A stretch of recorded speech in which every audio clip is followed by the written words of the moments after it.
Et là, je sais pas quelle caméra checker. Là, c'est là. Très bien, je sais pas si c'est à contre-jour.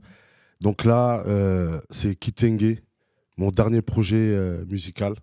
En tout cas, un solo, ça sera le seul. Ce serait, j'espère, celui que les gens vont retenir. Et donc, dedans, il y a le volume 1, volume 2 et le volume 3. Pour l'instant, il est disponible qu'en physique. Et à la fin, il y a les instrus du volume 3. On a fait ça vraiment comme à la belle époque du hip-hop qu'on a aimé.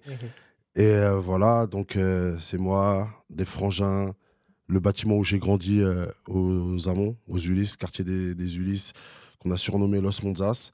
Et là, c'est le projet il est en 2 éditions. Édition RDC, Congo, on va y revenir.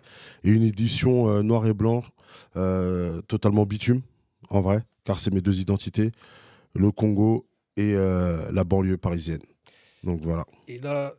Et c'est disponible sur Bandcamp, fixniavo.bandcamp.com.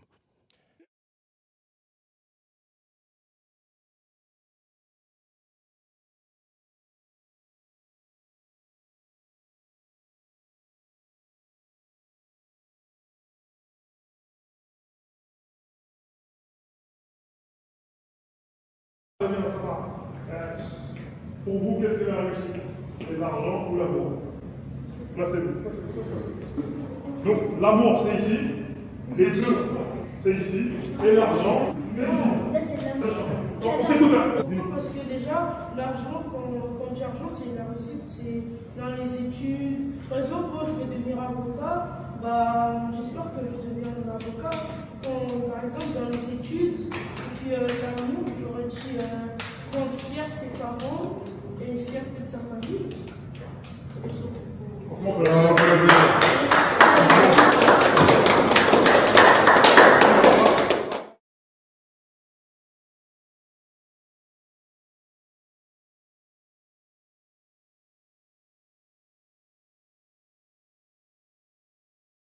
Est-ce que ça en a valu la peine? Je pense pas. Mais toi, cette conscience, tu l'as eue parce que t'es passé par là. On est d'accord? Ouais. Tu prends un jeune qui est dans les RICS et tu lui poses des questions, etc. Disons-nous les choses. Sur plus. Hey, t'as vu les RICS? Déjà, j'en ai marre de prendre la parole sur les RICS, tu vois ou pas. Pour moi, c'est un truc qui mène à rien et qui mènera jamais à rien.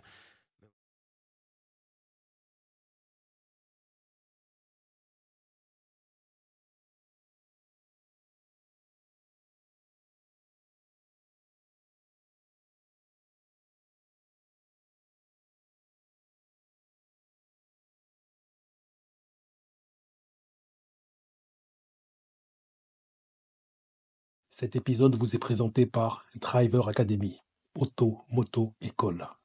Un établissement sérieux, une équipe pédagogique au top et un service administratif compétent. Driver Academy, auto, moto, école. Pour toute demande de collaboration, contactez-nous. plancomptemusique91@gmail.com 07 49 19 52 42.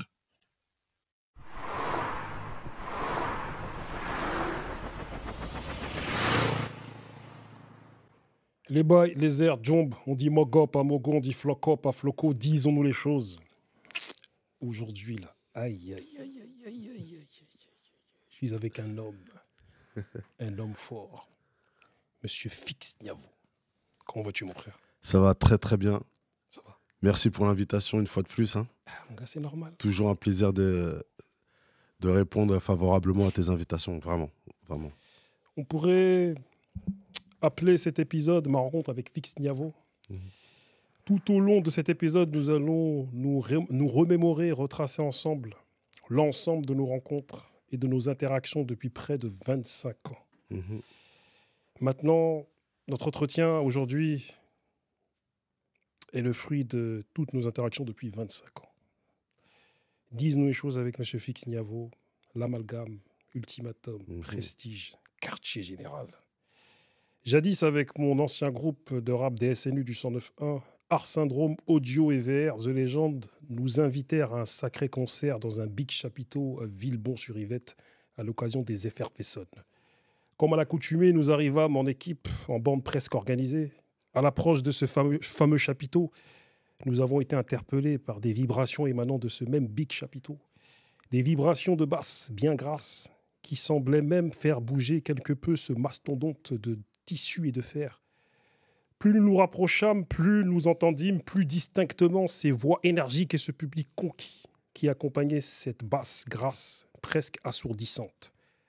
En entrant dans le chapiteau, nous sentîmes 10 000 regards posés sur nous et nous apercevâmes ceux à l'origine de toute cette cosmo-énergie.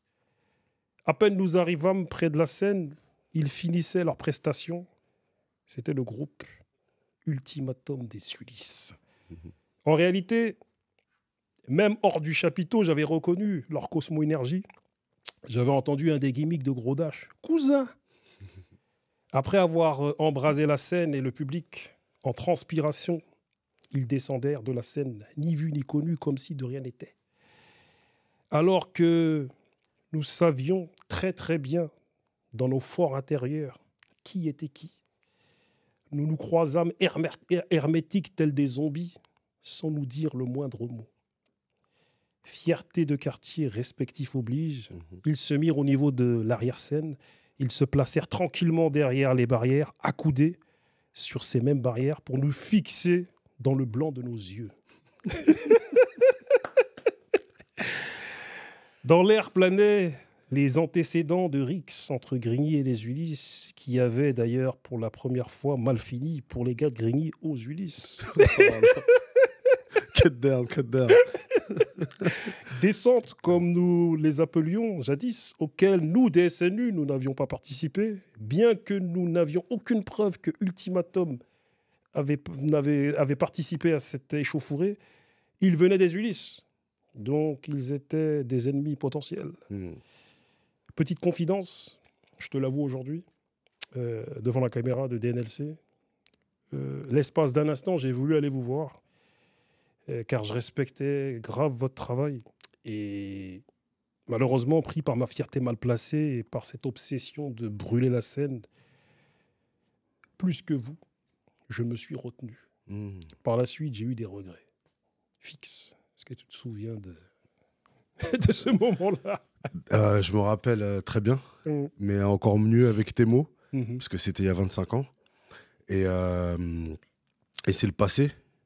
Mais je t'avais promis qu'il était aussi important qu'on parle aussi des parts d'ombre auxquelles on a pu participer en mode quartier, parce qu'on n'a pas été que des artistes, ou en tout cas on a eu un environnement qui n'était pas que dans l'artistique. Et oui, je me rappelle de ce moment-là, parce que c'est un concert qu'on attendait. C'était le Grand Dôme de Villebon-sur-Yvette. C'est un concert qu'on a préparé, et c'est les années 90. Donc c'est un concert dans lequel tu sais qu'il faut venir à 30, 40, 50. Et effectivement, nous n'avions pas participé à la fameuse Rix dont tu parles, même s'il y a eu pas mal de malentendus dans le 91 de l'époque, quelle qu'en soit la distance. Nous, on n'y avait pas participé, mais c'est vrai qu'on savait qu'il y aurait du 109.1 et donc des gars de Grigny. Donc, les années 90, on savait que bon... Même si on est 30, c'est pas assez. Donc, on a mobilisé du monde. Et en vrai, on vous a vu, vous nous avez vus. C'était très, très cordial. C'était très, très froid. Et quand on s'est revus des années plus tard et que tu m'as raconté cette anecdote, d'abord, on en a rigolé parce que c'est le passé, parce que ça ressemble à l'époque dans laquelle on a grandi. Et un peu comme toi, on a eu des regrets parce que quand je vois la force et l'énergie que tu représentes à Grigny, ce que nous, on a représenté aux Ulysses et tout, des fois, j'ai un petit regret de me dire, putain, on a perdu du temps quand même. On a perdu du temps dans nos convictions urbaines, on va dire, alors qu'il n'y avait que des grandes personnes qui étaient faites pour se rencontrer, en vrai, tu vois. Et on a rattrapé le temps. On a bien rattrapé on a bien rattrapé le temps perdu. On est devenus des frangins, vraiment. Ça, on peut le dire clairement. Ce que les gens ne savent pas, c'est que quand on s'appelle, on aborde des vrais sujets. Dans des moments où j'étais très mal, je t'ai appelé, tu as été là pour moi. J'espère que c'est réciproque, que j'ai pu être là pour toi aussi. Et pour moi, c'est ce que je retiens, en fait. Le passé, c'est le passé. Les années 90, fallait les vivre. Voilà. Faut rappeler qu'à l'époque, c'est pas n'importe qui rappait, ou quand tu rappais, il fallait vraiment que ce que tu dis dans tes textes, on puisse le vérifier dehors. Donc c'est tout un contexte, c'est toute une époque. Mais je rappelle aussi que là où on vendait beaucoup de vinyles, de CD, tout ça à l'époque, c'était à la Fnac d'Evry. Et il n'y avait pas que des gens des Ulysses qui allaient à la Fnac d'Evry. On avait la Fnac de Villebon et la Fnac de Châtelet-Léal pour ceux qui prenaient le RERB. Et à la Fnac d'Evry, on faisait beaucoup de gros scores. Et on sait que c'était souvent le triangle des Bermudes. Donc Evry, Grigny, Corbeil. Il y avait aussi Rissorangis qui nous donnait de la force. Longjumeau, Atis Mons, Savigny-sur-Orge. Donc pour moi, le 9-1, ça restera toujours important. Malgré les réalités qu'il y a eu, malgré les réalités qui continuent encore aujourd'hui. L'actualité nous a prouvé malheureusement qu'il y a certaines histoires de Rix qui ont du mal à s'effacer définitivement. Mais la vérité, de notre génération, ce que je veux retenir, c'est le diesel en fait. Le démarrage a été compliqué, mais il était inhérent à l'attitude que les gens avaient à l'époque. Mais la vérité, c'est qu'aujourd'hui, ça va très très bien et grâce à Dieu, vraiment. Tu vois, c'est d'ailleurs même pour ça que quand on a entendu parler de Dégaine ton style chez vous, inconsciemment, on s'est pas déplacé pour ça. Tu vois, et c'est triste, parce que t'as vu, on en entendait parler. C'est triste. Et moi, je voulais y aller, je me disais, ouais, mais il y a à peine, vas-y. Parce que Dégaine ton style, c'est de quelle année déjà? C'est à peine 2-3 ans après. Ah, tu vois ce que je veux dire. 2 ans, 3 ans après. C'est 2003, 2004. C'est 2003 le premier, ouais. Tu vois, 2003. Et nous, quand on s'est vu aux Effervescents, c'était en 2000, je crois. 2000. Tu vois, et je me suis dit, on sait jamais. T'as vu? On sait jamais. Donc, tranquille, je reste où je suis. Mais pour dire la vérité, moi aussi, on m'a freiné. Parce que j'avais pour rêve, vraiment, à la base, que Dégaine ton style, il y ait des gens de tout le 91. Moi, dans ma tête, je l'avais pensé, les gens, ils respectent pas, c'est notre département. Et nous, on savait qui était qui, on connaissait. On avait les mixtapes de Deep Psycho qui mettaient en avant beaucoup la scène du 91. La rage dedans. La rage dedans, on avait toutes ces choses-là. Donc nous, on savait qui était qui dans le 91. Et dans un de mes rêves les plus profonds, c'était de réunir un peu les gens de tous les quartiers. Mais on m'a freiné. On m'a dit, frérot, s'il y a des mecs de un tel qui vont venir, toi-même, tu sais, ils vont venir à je sais pas combien. Ça va créer une ambiance. Les mecs de tel quartier, s'ils viennent, machin. Viens déjà, même nous, déjà aux Ulysses, il y a des trucs à régler dans le calme. Si tu commences à ramener des gens de l'extérieur, ça va être compliqué. Mais, ceci dit, à l'époque, j'avais quand même pris des gens d'Evry dans le jury. Parce que je tenais à ce que l'entièreté du 91 soit représentée. Donc, et il y avait aussi des gens de Massy qui ont participé, alors qu'on n'était pas en bon terme. Et je pense qu'au début, il y en a qui m'en ont voulu aux Ulysses. Ils m'ont dit, ouais, tu veux trop faire Martin Luther King, frérot. Tu veux trop faire le gars qui concilie tout. Mais non, moi, j'étais attaché quand même. J'étais conscient qu'il y avait de la violence et tout, mais j'étais quand même attaché à certaines valeurs à l'époque utopiques qui venaient de la Zulu Nation, tu vois. Donc, c'était... Peace, love, unity, knowledge. Paix, amour, unité, et puis savoir, connaissance, on est ensemble. C'est du hip-hop, on partage. J'ai été freiné, et peut-être aussi que je n'avais pas la maturité après pour gérer les choses à 10 000%. Mais on a bien rattrapé le temps. On a vraiment bien rattrapé le temps. Du coup, il n'y a aucun regret, et donc c'est cool, en fait. Moi, ma rencontre musicale avec Ultimatum, c'est un de mes gars qui s'appelle Kamel Amran. Moi, je travaille avec lui en tant que médiateur de 2000 à 2006. Et du coup, dans sa voiture, il vous bombardait. Ultimatum, il était à fond. Et moi, j'étais là, je disais... Ça fait plaisir. Je disais, je les connais, mais... Et je lui racontais souvent cette anecdote. Je disais, on s'est croisés, mais on ne s'est pas parlé. Et ça, je regrette. Parce que nous-mêmes, on était actifs de 90... Du 109 ans, on était actifs de 98 à 2002, tu vois. Et en fait, on aurait pu collaborer. Mais... Bien sûr. Ah, tu vois. Et après, voilà, toi et moi, on s'est rencontrés... Je crois que c'est personnellement, où je crois que je t'avais envoyé une invitation sur les réseaux pour un Disons-nous les choses où j'étais en mode Jean-Jacques Bourdin, mais ça on va y revenir, tu vois. Je me suis déplacé plusieurs fois aux Ulysses, à Cannes des quartiers, on a fait le tour de ton quartier, on a vu ton père, on a vu Mustapha, on a vu Douga, on a vu ton ref, le Tunisien qui t'a grandi. Ouais, voilà. Mon frère Hichem. L'autre frère à Douga aussi, barbu, avec une belle barbe là. Ils sont beaucoup de frères. Ah, exactement. Mais c'est la famille. Plusieurs fois, je me suis déplacé parce que toi et moi, à un moment donné, on faisait des bilans. Chaque année, on se voyait pour faire un bilan. Exactement. Moi, je t'avais élu comme étant le DNLC punchliner numéro 1. Tu vois, merci. Parce que je me souviens que dès que je te filmais, tu sortais des trucs. Merci. Et je balançais sur Facebook 10 000 vues, bam. Je dis, oh, fixe, non, il est trop chaud. Merci. Mais tout ça, on va y revenir. Ta discographie, c'est Ultimatum, Gros Dash, Rhino, Templar, toi, DJ Mist, PKR. 99, tu me dis si je me trompe, hein, At Home, premier volet, 99. At Home, en 2000, deuxième volet. Ouais. Première sommation en 2001, Ouais. comme prévu en 2002. Les anges pleurent en 2004. Fix et Pécaire. Attention danger en 2005. Je me rappelle plus de tout, mais Fix et Pécaire, c'est 2005. Ok. Et, de 2005 à 2012, très actif. Ok. Les quartiers, en approche, 2005, c'est projet de Fix et Pécaire. Exactement. Avec le morceau 24 ans de rap qui tournait en radio, le solo de Pécaire. Le quartier général en 2009. Exactement. Un maxi 4 titres en 2015. Exactement. EP 10 titres 2016. Jeune vétéran 2.0. Exactement. Prestige ATK Ultimatum 2019. Maxi 5 titres. Ouais. Kitenge volume 1 2023. Voilà. Kitenge volume 2 2025. Et là, je sais pas quelle caméra checker. Là, c'est là. Très bien, je sais pas si c'est un contre-jour. Donc là, c'est Kitenge, mon dernier projet musical. En tout cas, un solo, ça sera le seul. Ce serait, j'espère, celui que les gens vont retenir.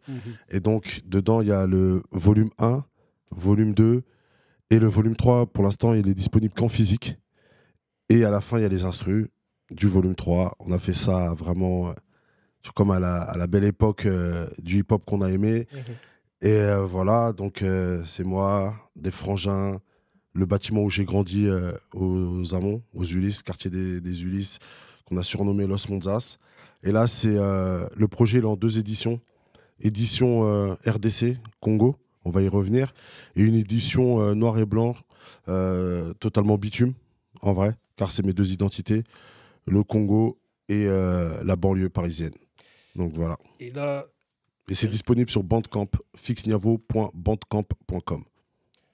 Voilà. Récemment, tu nous as sorti un clip d'un de tes morceaux, Congo Interlude. Oui. Partie 2. Est-ce que tu peux nous en parler, s'il te plaît ? C'est un morceau dans lequel je parle de plusieurs choses qui touchent le Congo. Voilà, maintenant, les gens commencent à comprendre et à entendre ce qui se passe dans notre pays d'origine. C'est un génocide. C'est quelque chose qui perdure depuis des années.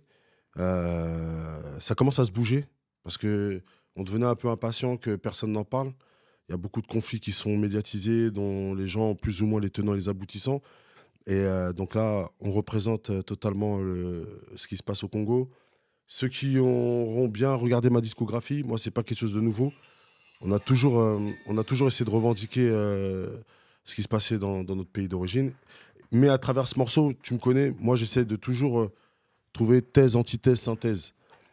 Donc je remets en cause les responsabilités politiques, parce que c'est une guerre sur les matières premières et les ressources minières qui se trouvent au Congo. Mais je m'adresse aussi un peu au rôle de notre diaspora aussi, au rôle de l'homme congolais aussi, vis-à-vis de nos mamans, nos sœurs, nos femmes et tout ça, parce qu'il y a eu aussi certains manquements dans certains foyers, heureusement pas tous.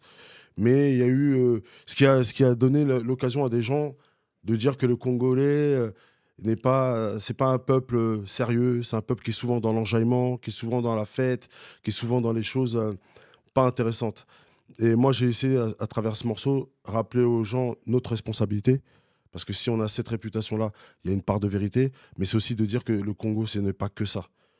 Je pense aussi, tu regarderas même dans beaucoup d'artistes congolais qui ont un niveau d'écriture exceptionnel. On va parler des Desporuti, même Gros Dash, Escobar Maxon, tout ça. Il y en a beaucoup qui ont un niveau d'écriture vraiment exceptionnel. Et Youssoupha, j'espère aussi m'inscrire dans cette lignée-là. Et je trouvais injuste qu'on définisse le Congolais que par l'amusement et les bêtises, clairement. Il y a une part de réalité, il faut qu'on l'assume. Et c'est celle-là que je dénonce dans ce morceau-là. Donc c'est un morceau qui met en lumière ce qui se passe au Congo, mais c'est aussi un morceau, surtout dans le deuxième couplet, où je parle de cette culture un peu, où on a laissé faire des choses. Et donc les gens peuvent se permettre de parler de nous de n'importe quelle manière, puisqu'on a aussi parfois participé à un certain abrutissement. Maintenant, il faut aussi savoir que le Congo, c'est un pays où il y a énormément de gens érudits, localement et dans la diaspora. Donc c'est ça aussi qu'il faut savoir.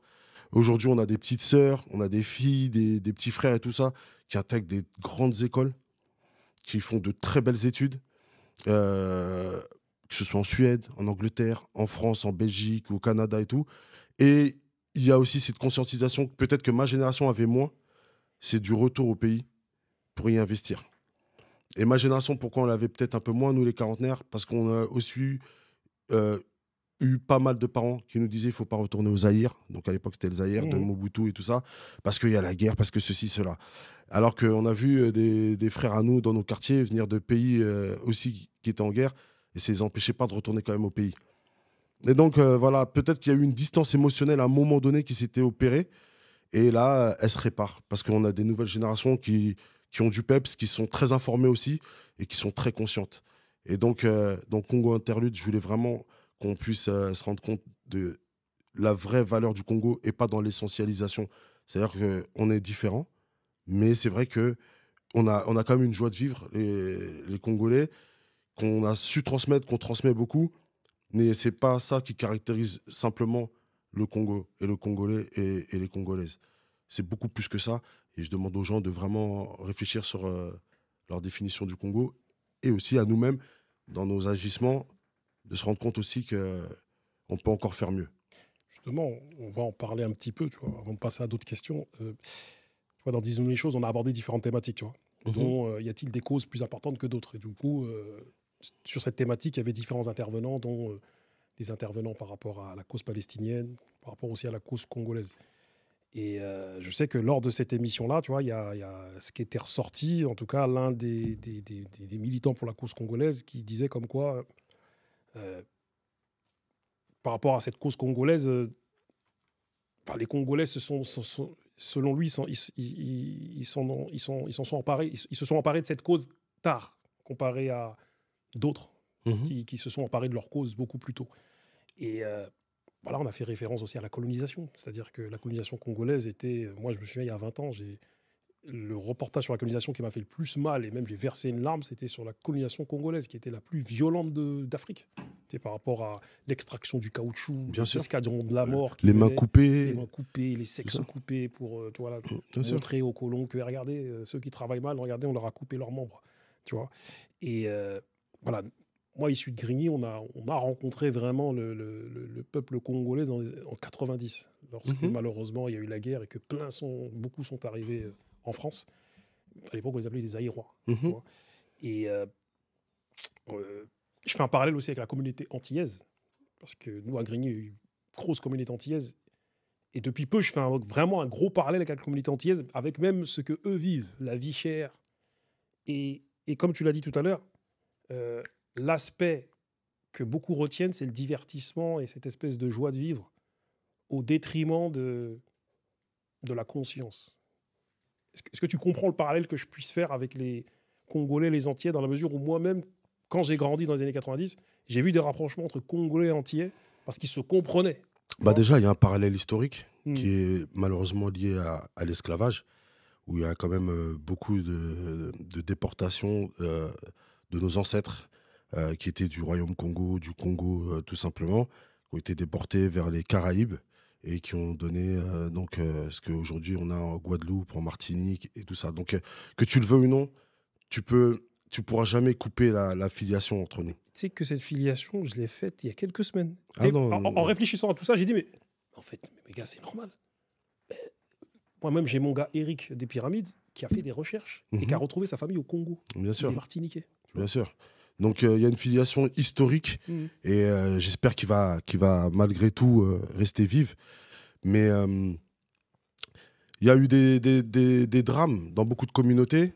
Après, faut dire la vérité aussi. Il y a peut-être aussi un rapport peut-être à l'alcool aussi qui n'a pas aidé pour certains, dans certaines familles. Il y a un rapport à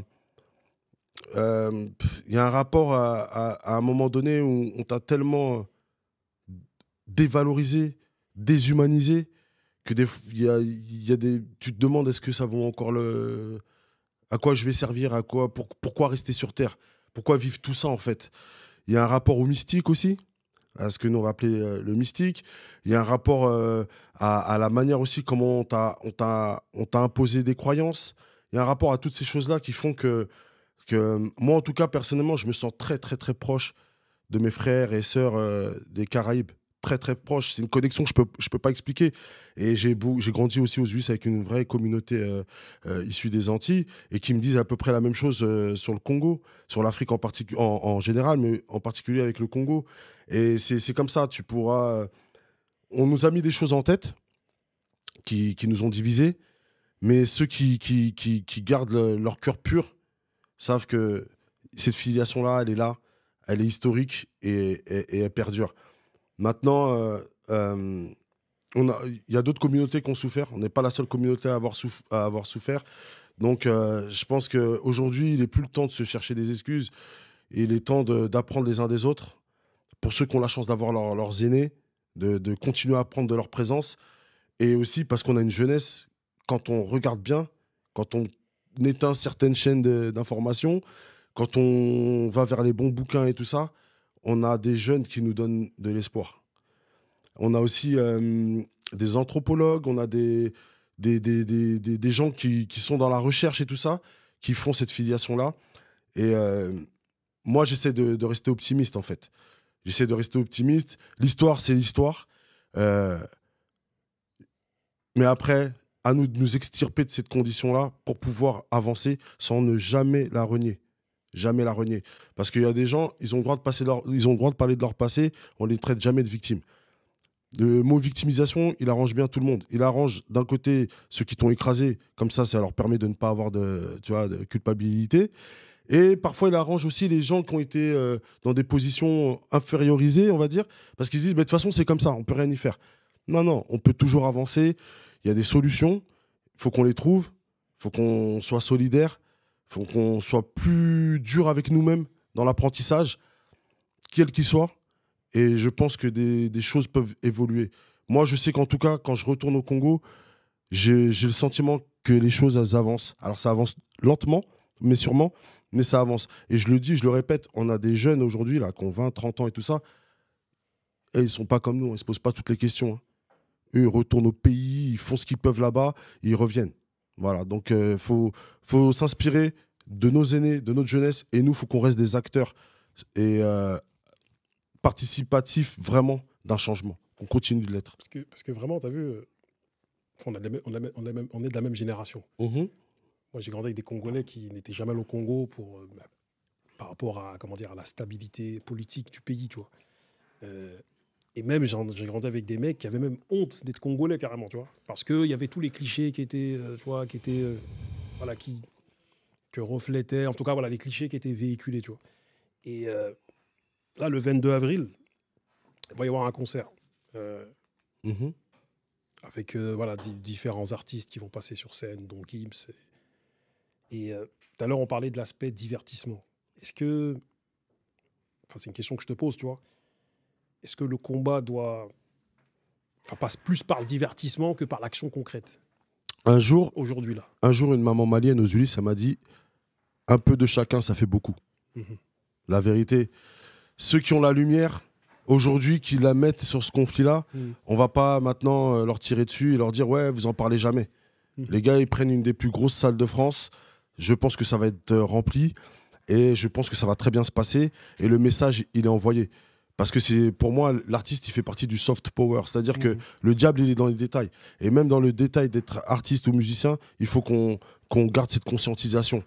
Parce qu'il y a des gens, le Congo ne les intéresse pas ou ils n'y connaissent rien au Congo. Par contre, ils sont fans de Maître Gims ou ils sont fans de NASA. Et c'est peut-être par le pouvoir des mots que Gims ou NASA, même par une chanson ou une danse, une chorégraphie, j'en sais rien, qui peut pousser les gens à s'intéresser à ces sujets-là. N'attendons pas des artistes qui changent le monde. Tupac, qui le disait, je ne changerai pas le monde, mais je pense que la personne qui changera le monde, elle aura déjà écouté du Tupac. Bah, c'est ça. Nous, ce qu'on attend des artistes, c'est qu'ils soient des relais, qui mettent en lumière les choses. Maintenant, moi, j'attends pas d'un gars qui stream, qui change ma vie. Par contre, si dans tes lyrics, tu arrives à inciter des gens à s'intéresser à des choses, bah, peut-être que parmi les millions de personnes que tu touches, il y a un futur physicien, un futur anthropologue, ethnologue ou j'en sais rien, qui dans ses travaux dira « Moi, je me suis intéressé au Congo parce qu'à la base, je me suis intéressé à la musique congolaise. » Et quand tu t'intéresses à la musique, tout est politique pour moi. Nous, on n'est pas issu du hip-hop, on est issu de la rumba. La rumba, elle a une histoire aussi avec l'esclavage, avec la colonisation et tout. Et c'est marrant parce que à un moment donné, nous, on a fait du rap parce qu'on avait des choses à dire. Et j'ai l'impression qu'en 2025, il faut presque s'expliquer ou se justifier sur pourquoi tu as une question politique quand tu abordes le hip-hop. Mais je dis, moi, j'ai commencé le hip-hop parce que c'était politique. Même si j'avais 9, 10, 11 ans, 12 ans et que j'en avais pas conscience, comme je te le dis aujourd'hui, mais je sais que c'était ces choses-là qui m'intéressaient. Quand on était jeune, il y avait les Fat Boys, il y avait des groupes comme ça, il y avait les Beastie Boys, il y avait tous ces groupes-là. J'en entendais parler, mais je m'y intéressais pas plus que ça. Moi, c'est quand il y a eu Public Enemy, NWA, Paris, Scarface, Eric B. et Rakim et tout, que ça m'a intéressé. Parce que dans leurs clips, ça parlait de ma condition d'homme noir. Alors même si c'était aux États-Unis, vu que c'était lié au fait que ça parle de l'esclavage, donc il y avait des références à Marcus Garvey, à Nelson Mandela, même quand tu regardes la Native Tongue, De La Soul et tout ça, eux carrément, ils parlaient même de Frantz Fanon, du 6 September, de toutes ces choses-là, tu vois. Donc c'est ces choses-là qui m'ont amené à me dire, pour moi le hip-hop c'est ça. Maintenant, moi je suis pas... Tu vois, c'est pas moi qui donne les cartons de qui est hip-hop, qui est pas hip-hop. Je dis juste que moi, grâce au hip-hop, ça m'a amené vers des lectures. Et ces lectures-là m'ont amené à agir sur le terrain. Donc, que toutes les personnes qui commencent à conscientiser sur ces questions-là, pour moi, sont les bienvenues. Mais la solution, elle sera politique, militaire, artistique, financière. Elle est partout. Elle est partout. À partir du moment où, dans tous les endroits où tu vas, tu n'oublies pas d'où tu viens, tu fais partie de la lutte. Tu deviens pharmacien. Je ne te demande pas de vendre des produits congolais aux gens. C'est pas ça que je suis en train de te dire. Mais je suis en train de te dire, regarde, juste pour l'anecdote, mon papa, il a été hospitalisé. C'est nos papas. Il a un certain âge. Il a ses réflexes, voilà, il a ses choses et tout ça. Et il a sa manière de parler. C'est nos papas. Un peu autoritaire, un peu dur, un peu machin, tout ça, tout ça. Et il y avait des infirmiers, des médecins qui ne comprenaient pas. Oh, mais tu sais, vite, oh, on ne comprend pas, ça me saoule et tout. Et il a vu un jeune médecin noir qui a dit à ses collègues, je gère. Parce que le jeune médecin, il est arrivé, c'est pas de faire du communautarisme ou quoi. Il est arrivé, il a dit, en gros, il a dit, ça, c'est mon oncle. Tu vois ce que je veux dire? Il connaît pas mon père et tout, mais il a dit, c'est mon oncle, je vais gérer. Tonton, regarde ce qui se passe. Voilà, tu as ça, tu as ça, tu as ça. Si tu prends tel médicament, tel truc, machin, voilà ce qui se passe. Et c'est comme ça. Même nous, dans nos interactions sociales au quotidien, on se rend compte qu'il y a des gens, ils vont dire, ouais, les jeunes là-bas, moi, je peux pas, ils font peur, machin. Bouba, on s'est déjà appelé pour des choses, on a réglé des choses pour des petits frères et tout ça. Surtout toi et mon frère Bobby, que je salue ici pour vos travaux hors caméra. Faut en parler. C'est à un moment donné, quand les gens, ils arrivent à se comprendre, ça facilite les choses. Donc moi, pour moi, c'est pas, je suis en train de te dire que à ce moment-là, ce médecin-là, il a tout de suite compris à qui il avait affaire. Ça a rassuré mon père. L'interconnexion, elle s'est faite de manière très naturelle. Ça ne veut pas dire que mon père, avec d'autres, il n'aurait pas accepté d'être visité ou quoi. C'est pas ça. Ça veut dire que là, tout de suite, son comportement, il a été compris. Il n'a pas été jugé en mode attends, non, lui, on va le classer dans les gens qu'il faut aller voir qu'une fois par heure parce qu'il est relou. Non. C'est sa manière de parler et c'est sa manière d'être. Et cette manière-là, nous, on a grandi dans ça. Et moi, je fais la même chose dans mon propre travail à moi et tout. Je sais comment telle personne, il faut lui parler. Et je dis à mes collègues, lui, laisse. Elle, hein, laisse. Je sais, je vais gérer. Ouais, mais t'as vu comment elle te parle, elle te crie dessus. C'est nos mamans. Elles sont comme ça, c'est comme ça qu'elles s'expriment et tout ça. Donc, pour moi, c'est ça. C'est à chaque endroit où tu es, essaye de rester le plus authentique possible. Et après, tu expliques. Ah, mais avec toi, il est plus calme. Ça ne veut pas dire que la personne, elle est communautaire ou raciste ou quoi, c'est pas ça. Ça veut dire que moi, j'ai les codes. C'est pas une question de couleur, là. Comme il avait dit Denzel Washington, là, c'est une question de culture.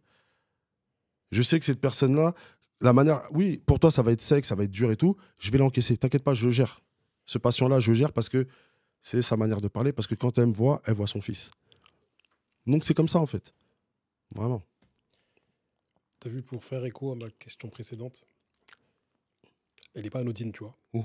Parce qu'il est reproché aux Antillais, aux Congolais et aux Noirs en général d'être plus portés sur le divertissement que sur l'action concrète et politique. Toi, qu'est-ce que tu penses de ces reproches qui sont faits aux Noirs, généralement De ne pas s'engager. De pas assez s'engager politiquement ou être plus dans le divertissement que dans... Alors, vas-y, venons on se bouge, venons on s'organise, venons on crée des lobbies, venons on fait ci. De quel côté on se base? Sur la diaspora? Ou d'un point de vue général, l'homme noir en général, même au pays? Général. Général, l'aliénation, c'est un mot qu'on connaît tous. Donc, les gens, ils ont beau te dire « Non, mais l'esclavage, c'est du passé, la colonisation, c'est du passé. » Mais c'est un passé qui a duré très, très, très longtemps et qui a marqué et impacté des générations et des générations, jusque dans nos comportements quotidiens.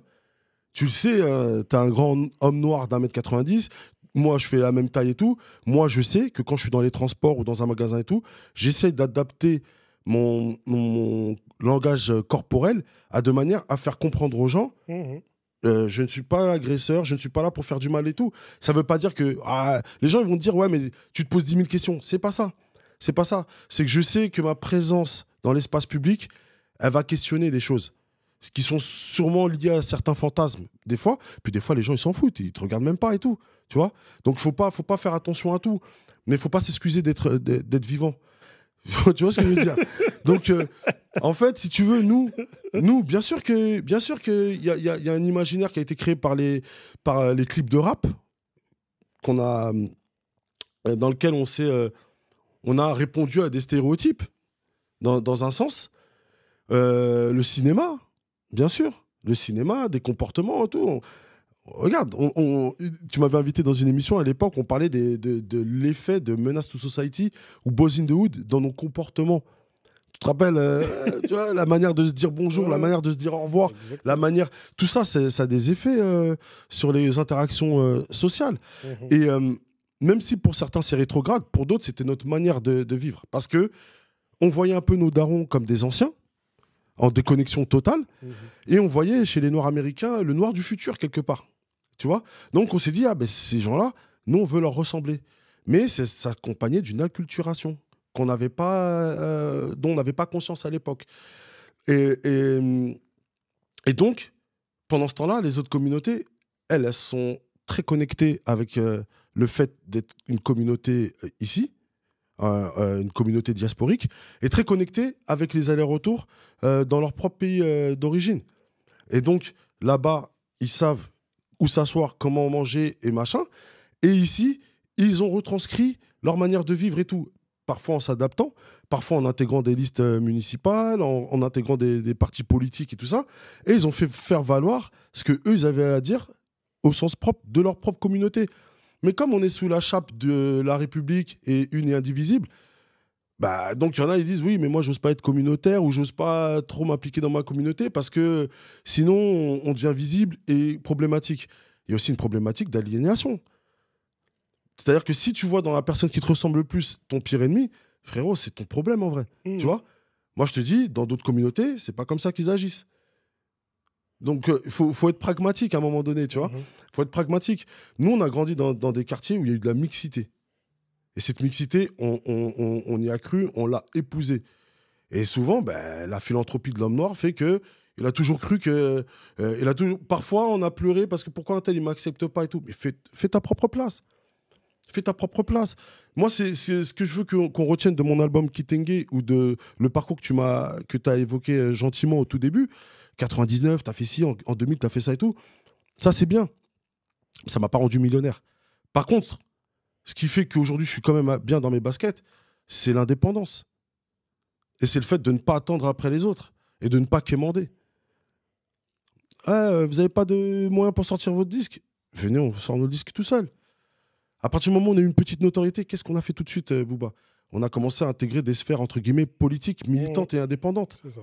Et c'est là où on s'est vraiment côtoyé. Tu vois, avec Almami Kanoté, avec Dawari, avec plein de sœurs et de frères. C'est-à-dire que c'était quoi le truc? C'était autonomie et indépendance. Et pour ceux qui intègrent des partis et tout ça, restez vous-même. Portez notre voix. Parce que nous, on n'y croit pas en ces gens-là. Si toi, tu as décidé d'y aller, vas-y. Mais toi, reste toi-même. Après, on a perdu du monde en chemin, tu vois. Mais on a participé à ce que les gens nous voient que dans des sphères, le sport, la musique et tout ça. Aujourd'hui, il y a beaucoup de gens de la communauté noire, maghrébine, asiatiques et d'autres communautés qui ont des postes à responsabilité. Après, si nous, on a un problème pour les mettre en avant, c'est là aussi qu'il faut se poser des questions. Parce qu'il y a aussi un mot qu'on n'évoque pas depuis tout à l'heure, c'est la jalousie aussi. Tu vois ? Très grand problème. Tu vois ? Et c'est pour ça, moi, je ne comprends pas quand je vois des jeunes qui cartonnent parmi nos jeunes, par exemple, on va prendre un exemple pour rester cliché, nos footballeurs et tout, je ne comprends pas qu'on ne les soutienne pas plus, certains, tu vois, qu'on soit que dans la moquerie, dans le truc, ouais, mais c'est des millionnaires et tout. Ouais, mais c'est des êtres humains aussi. Et les millionnaires, il t'a pas volé d'argent. Il a son parcours l'a amené là, sois content pour lui. C'est ça. Tu vois ce que je veux dire ? Et ben, peut-être que moi, j'ai été beaucoup content pour des gens. Les gens n'ont pas forcément renvoyé l'ascenseur. Mais c'est pas grave. Tant que moi, je suis à l'aise dans mes baskets, je suis pas un danger. C'est ça, en fait, que je vais expliquer. Mais par contre, oui, on parle, on va dans les prisons, parce qu'on sait que beaucoup de nos frères sont là-bas. On va dans les lycées professionnels, parce qu'on sait que nos frères, ils occupent plus les classes là-bas que dans les lycées de type général. On va dans tous les endroits où on sait qu'il y a ce que la France dit, les éléments difficiles. On était parti pour des éléments difficiles. On a plus ou moins réussi à s'extirper de ça. Donc nous, on est plus à même de leur parler à ces gens-là, pour leur dire, tu es quelqu'un, tu es important, tu peux. Tu peux. Que tu sois dans une cellule, que tu sois dans un CFA ou dans un n'importe quoi, ça ne conditionne pas qui tu es réellement. Et puis, c'est pas une fin. Par contre, essaie de te donner de la discipline. Et moi, je vois qu'il y a d'autres communautés qui ont de la discipline. Et cette discipline, elle mène aux grandes victoires. Donc nous, je pense qu'il faut être fier de ce que nous sommes. Il faut chérir ce que nous sommes. Mais quand on a des gens qui réussissent aussi, il faut savoir le dire. Et on n'a pas que des gens qui réussissent dans la musique et dans le sport. Et ça, c'est important de le souligner. Et je te jure que les jeunes générations, il n'y a pas que... Il y en a qui me font de la peine, bien sûr. On en a parlé 1000 fois. Il y a des comportements, des agissements dans nos banlieues, dans nos communautés qui me rendent malade, réellement. Moi, quand j'entends Rix, un mort de 17 ans devant un lycée, quand j'entends une fille, t'es au courant, la fille d'un tel, elle est tombée dans la prostitution ou elle s'est fait malmener. Moi, ça me déchire. Ça me fait mal. Mais ça me fait pas mal un petit peu. Ça me touche parce que j'accepte aujourd'hui d'avoir été peut-être quelqu'un d'ultra sensible. Et c'est quelque chose que, à l'époque, on s'est connus dans les 99-2000, on était tous dans nos carcans, dans nos bandes, dans nos quartiers, dans nos trucs. C'est quelque chose qu'on ne voulait pas montrer. Mais avec le temps, on s'est avoué qui on était nous-mêmes. Et aujourd'hui, je sais que c'est pas anodin. C'est pas anodin quand tu me dis que telle personne, elle est en prison, alors que nous, on connaît la vraie personne. Moi, je connais pas la version des médias. Moi, je connais son parcours, le père, la mère, les frères, les conditions dans lesquelles il a grandi. Et je sais comment il va se faire juger, et par la société, et par le regard du public, et par la justice. Mais à un moment donné, on vaut plus que ça. Sincèrement, si nous, on ne croit pas en nous-mêmes, il n'y a personne qui va nous croire en nous. On vaut plus que ça. De un, et de deux, on a aussi beaucoup de gens qui réussissent. Maintenant, dernier point, dans les personnes qui réussissent, vous ne devez votre réussite qu'à vous-même, c'est vrai, mais montrez aussi que vous êtes des gens auxquels on veut ressembler. Sinon, ce ne sont que les rappeurs, les sportifs et certains dealers, braqueurs et tout, qui vont être les profils les plus mis en avant. Donc, et puis, n'oubliez pas le réseau. Tu as réussi dans tel métier et tout, oublie pas. Voilà. Je vais nous demander d'être plus concis parce que j'ai énormément de questions à te poser. Allez, vas-y. En 1996, Cynic forme le groupe L'Amalgame. Enfin, vous formez le groupe L'Amalgame. Ouais, L'Amalgame, c'est moi qui l'ai formé. Voilà. Et c'est mon frère Bobby, en fait. Exactement, vous le formez. Avec Fix, toi, Fix, Gros Dash, Djorka Fella. Non, L'Amalgame, c'était Gros Dash, Fix, Cynic, Benton, et on va dire le brigadier fantôme, Bobby, qui a réuni tout le monde. Dis-moi si mes informations sont erronées. L'Amalgame fusionne avec d'autres groupes, Essonne et des Hauts-de-Seine comme Lafront. Lafront, PK et Rhino, si je dis pas de bêtises. Et Frères Guerriers. Kaïdé et Templar. En 98. Ouais, et Djorka Fella, du coup, oui. Là, Djorka Fella qui était dans le groupe Chafland, il rentre dans Ultimatum. Quel sentiment te procure cette époque quand tu y repenses? Joie, allégresse, amertume? Jamais. Regret? Amertume, non. Regret, non. Là, tu me parles de l'Amalgame. L'amalgame, pas l'ultimatum. L'amalgame. L'amalgame, bah, ça c'est Madeleine de Proust. C'est que du smile. Que du smile. Que des bons souvenirs. L'amalgame, que des bons souvenirs. Que des barres de rire. Que des barres de rire. Parce qu'on est à des années-lumière de ce qu'on est aujourd'hui. Parce qu'on rêve. Parce que c'est une autre époque. Moi-même, je souris, tu vois. C'est une autre époque. La dernière fois, je t'ai dit, j'étais sur Spotify. Boum, je tombe sur un son de l'amalgame. Je dis, hé, tu vois, et je vous entends tous. Ouais. Tu vois, tous. Gros Dash, toi. C'est le morceau avec James, peut-être. Il me semble, c'est ça. Voilà. Et j'ai dit, mais ça fait des années. En fait, pour moi, Spotify, tout ça, c'est des sorciers. Tu mets un son que tu kiffes et ils arrivent avec l'algorithme à trouver les sons qu'éventuellement tu vas kiffer. Je dis, mais c'est un truc de malade. Regardez, ça fait des années que je l'avais pas entendu. Et je te l'ai envoyé direct. Tu m'as dit, oh Ah ouais. Dans le groupe, je l'ai envoyé direct. Tu vois, dans notre groupe CDG, tu vois. Et moi-même, ça m'a procuré des choses, tu vois. J'étais là, j'ai dit, ah ouais, gars, c'est quelque chose. Ouais, c'est la jeunesse. C'est la jeunesse, c'est le rêve, l'utopie. C'est des bons souvenirs. Ouais. Il y a peu, lors de l'événement SDR Poetry, Big Up à Benamar et toute l'équipe de Valenton, j'ai interviewé Cynic. Je ne puis m'empêcher de revenir sur un moment qui... Attends, je bois. Vas-y, bois. Vas-y, bois, mon frère. Je ne puis m'empêcher... Laissez-moi boire mon eau d'abord. De revenir sur un moment qui m'avait marqué.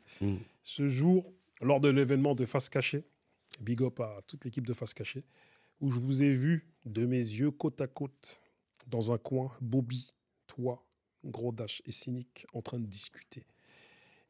Ça ressemblait à une réconciliation. En vous voyant et en vous écoutant tous les quatre, vous remémorez le bon vieux temps. Je fus profondément ému. Cynic l'a d'ailleurs relevé lors de l'interview. J'ai cru, en tout cas moi, sentir ce jour-là plein de sentiments entremêlés entre vous, tu vois.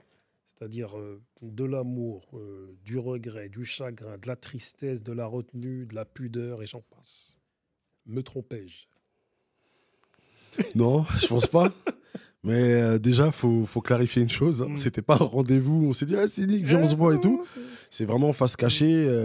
Et dans Face Cachée, il y a un ami à moi, Bakary Sako. Et que Bakary a eu l'élégance de me dire, déjà à l'époque, frangin, tu vois, je fais pas de trucs chelous. T'es un frangin, mais je te le dis, on va sortir le bouquin de Cynic. J'ai apprécié. Il n'est pas obligé de le faire. Hein. C'est sa boîte, c'est son business. Il n'est pas obligé de le faire. Et il m'a dit, j'aimerais te faire lire quelques pages avant, machin. Je dis non, franchement, t'inquiète pas, j'ai confiance. Je peux reprocher plein de trucs à Cynic, mais je pense qu'il a été juste dans son bouquin, dans la manière comment il va parler de nous. Je pense qu'il va pas s'étaler sur plein de choses, parce que ça pourrait ne pas être forcément à son avantage. Donc je me suis dit, je pense que Cynic, j'ai confiance, il n'y a pas de problème. Ils ont sorti le bouquin. Et il se trouve qu'un jour, il dit, oui, on aimerait bien aussi que tu viennes parler du documentaire Clash et l'ennui, machin. Et là, je vois l'affiche et il y aura Cynic. J'ai dit, ah ouais, frérot. Donc là, c'est la totale, tu vois. Et ouais, bah écoute. Donc moi, je vais à l'événement. Et quand j'arrive, en fait, Cynic était déjà en train de parler et tout ça. Et donc, moi, j'étais un des intervenants qui devait passer derrière. Et donc, après, il y a un moment de battement, changement de plateau et tout. Et donc, on s'est croisés dans le couloir. Et moi, lui, je crois que ça fait peut-être 15 ans que je ne l'avais pas vu. Un truc comme ça. Et on a grandi. Tu vois le mec, la première chose que tu vois, c'est putain, t'es mal à celui, il est encore là, lui. Tu sais, il n'y a même pas de haine. Tu revois le collège, tu revois l'amalgame. Les premiers concerts devant 3 personnes. Les gens qui te disent, ouais, on va vous payer, ils te donnent des merguez, il est où le cachet? Mais vous avez mangé les merguez, c'est ça votre cachet? Tu vois, des conneries comme ça, tu vois. Et toutes les conneries qu'on a pu faire aussi, et on se check, et lui, il me check et tout, et le premier truc qu'il me dit, il dit, ouais, Bobby, il est là, et tout. Je fais, ouais, Bobby. Parce qu'il faut savoir que Bobby Cynic, c'était vraiment, ils étaient très proches. Bobby Cynic, c'est vraiment le gars à Bobby. Hein. C'était pas vraiment mon gars, Cynic, hein. C'était vraiment le gars à Bobby. Après, c'est devenu le gars de ouf à Gros Dash.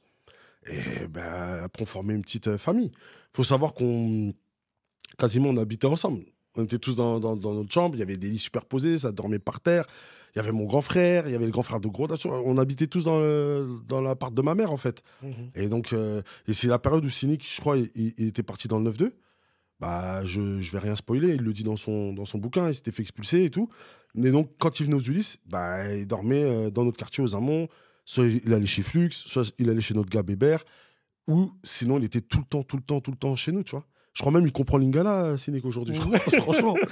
Donc oui, bah ouais, après, il y a nos embrouilles. Mais tu sais, à la fin, tout ce que je retiens de tout ça, c'est qu'une embrouille, dès qu'elle devient publique, c'est mort.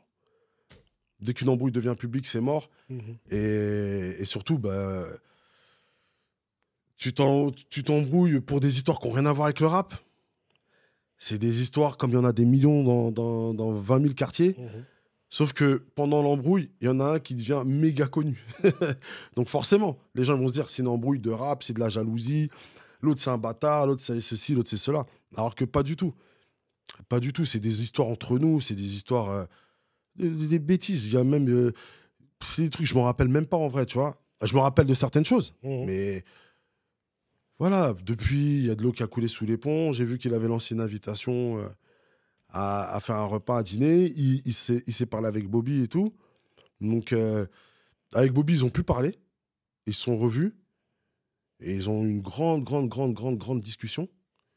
Et ils ont pu chacun se dire les choses. Et ils s'aiment beaucoup, hein. Bobby et Cynic, c'était vraiment des gars. J'ajoute Mangué Camara, parce qu'ils étaient tous dans la même classe. Et Mangué, c'est celui qui nous a tous dit oh, les gars, faut qu'on fasse un crew, tous ensemble et tout. C'était vraiment des gars. Moi, tu sais, je suis à l'ancienne, un peu qu'un-free, tu vois. C'est-à-dire que moi, quand j'étais en 5e, ils étaient en 6e. Donc pour moi, c'était les petits. Tu connais c'est comme les petits. À l'époque, ma force de redoubler, on s'est tous retrouvés. Voilà, on est une génération. Il en parle, je crois, dans son bouquin, parce qu'il y a des gens, ils m'ont envoyé des extraits. La 5e 11, là, je sais pas quoi. Et en vrai, on s'est rendu compte. C'est là, tu dis, on a vécu des trucs. En fait, c'était pas dans toutes les banlieues et tout. Hein. Mais il y a des fois, et c'est vrai, c'était la classe avec Bobby et tout. Et d'abord, ils ont fait du foot ensemble, avec Patrice Evra, tout ça, en poussin. Tu vois, à 7-8 ans. C'est ouf. En poussin, nous, c'est l'époque poussin, pupille, minime. Là, on parle d'un truc, je sais pas si les jeunes ils vont suivre. Il y a 30 ans. Voilà, il y a 30-35 ans. Même 35 ans, même. Donc, tout ça, c'était vraiment des gars. Moi, je suis pas une pièce rapportée, mais c'est Bobby qui m'amène le son à Cynic, qui dit ouais, lui, faut qu'on l'aide, tout ça. Il est chaud. Et moi, je disais à Bobby, non, moi, je suis pas chaud, ça avec des bergères, tout ça. Tu connais, à l'ancienne. Et en fait, dès qu'il m'a fait écouter sa maquette, j'ai dit, dis-lui que demain, ils viennent au quartier. Et non, on avait 15 ans. Je dis, non, le gars, là, ce qu'il écrit, c'est trop. On a 15-16 ans. Et en fait, je me rappelle, la première fois que j'ai vu, je lui ai dit, mec, t'es le Nas français. Je sais pas s'ils s'en rappellent. Je lui ai dit, mec, t'es Nas. C'est-à-dire que t'as une manière de décrire le quartier et tout ça, c'est fou. Après, Grodache lui a présenté Diams. Diams, c'était une grosse pote à Grodache. Et moi, quand je passe mon bac, il se trouve que je suis dans un lycée je suis au lycée aux Ulysses, mais mes épreuves, je les passe à Palaiso et je me retrouve avec Diams. Donc on passe la journée ensemble et tout, et c'est ce soir-là qu'on fait ce morceau-là. C'est ça l'histoire. Ce soir-là, on va chez Rino, on fait le morceau. Et frérot, quand les gens me reparlent de ce morceau-là 25 ans après, 26 ans même, c'est une émotion de ouf. L'après-midi, on passait les épreuves d'histoire géo. Et comme Mélanie, c'était la sauce de ouf à Grodache. Et voilà. Moi, quand je vous ai vu ce jour-là, franchement, t'as dû le voir dans mes yeux. Ouais. J'étais ému, j'étais comme ça. J'ai dit, gars. Parce que moi, j'aime les... C'est pour ça que t'as vu... Moi, j'aime les gens qui se réconcilient, tu vois. C'est-à-dire qu'en plus, on arrive à un âge où, en vérité vraie... on a 45 ans. Ça va vite. Cynic, il a pile mon âge. Ouais. C'est pour ça que quand j'ai fait l'interview avec lui, quand j'ai vu SDR Poetry, c'est mes gars. J'ai envoyé un message à Benamar, j'ai dit, je serai là comme tous les SDR Poetry, mais celui-là, j'ai dit, je veux être là. Parce qu'en vérité vraie, je voulais lui poser cette question de... Quand je vous ai vu, et voilà, je voulais avoir ses impressions. Et je voulais même, comment dire... Enfin, dans ma tête, je me suis dit, si jamais il y a possibilité qu'après ça se reparle et que ça aille manger ensemble entre eux, j'aurai accompli ma mission. Mais tu vois, ce qui est fort, c'est que forcément, vu que je suis cité dans le livre, les gens ils m'ont envoyé des pages du livre, ou ils m'ont envoyé des interviews où ils parlent de nous, Cynic, tout ça. Et en fait, ce qui est fort, c'est par exemple dans l'interview de Chairman, l'interview avec toi, et dans plein d'interviews, quand c'est des mecs de cité qui font les interviews, eux, il n'y a pas de malveillance. Mais par contre, il n'y a pas d'esquive. C'est des gens qui lui disent, frérot, dans ton parcours, il y a Bobby, il y a Grodache, il y a Fix, tout ça. vous en êtes où? Et c'est vrai que quand il va faire des grands médias mainstream, soit les gens ils savent pas qui on est, soit les gens ils se disent ouais, c'est une question un peu piquante, on va peut-être pas lui poser. Et du coup, il a répondu. Et en vrai, tu vois, c'est ça en fait. Quand les choses sont dites, on accepte mieux on accepte mieux les réponses en fait. Parce que tu dis ah ok, en fait, c'est comme ça qu'ils voyaient les choses, moi je les voyais pas comme ça. Effectivement, on se verra autour d'un café et c'est de l'apaisement. Parce que tu as entendu des trucs où tu t'es dit ok. Parce que moi, il y a un moment donné, dans certaines interviews et tout, j'avais l'impression qu'on passait pour les mauvais garçons. Et on n'est jamais tombé dans le piège de nous, on va faire notre version, on va parler. Et c'est pour ça que je vais toujours être honnête avec, par exemple, une vidéo qui avait fait parler à l'époque des DVD Clash. Tu te rappelles de ça hein? Ouais, Où ils étaient venus dans nos quartiers et tout. On avait 25 ans en vrai. On était tous ghetto, tu vois. Mais c'était cette vidéo, je n'ai pas cherché, ouais, il faut l'enlever, machin et tout, parce que c'est comme ça. La réalité du moment, elle était comme ça. La réalité de 20 ans plus tard, elle est plus apaisée, elle est plus douce. Mais pour qu'elle soit apaisée, il a fallu qu'il y ait des moments comme ça aussi. Parce que, comme il a dit Cynic, il y a eu beaucoup d'amour entre nous. Donc, qui dit beaucoup d'amour, dit qu'à un moment donné, quand on est déçu, la déception, elle est hardcore aussi, tu vois. Donc, sûrement que j'ai dit ou fait des choses qui l'ont déplu à une époque. Il en a fait. Aujourd'hui, il y a prescription. Vraiment, aujourd'hui, pour moi, c'est le passé. Et si jamais il y a un barbecue avec tous les anciens du Los Monzas, tout ça, machin, je serai le premier à venir. Parce qu'il n'y a personne dans tous ces gars-là avec qui j'ai grandi, avec qui j'ai partagé des trucs. Il n'y a personne qui m'a fait quelque chose de si hardcore que je lui en veux encore aujourd'hui. Personne. Après, il y a des incompréhensions. On a notre ego aussi. Voilà. Mais sinon, ce que tu as fait dans l'interview et tout, c'est fort.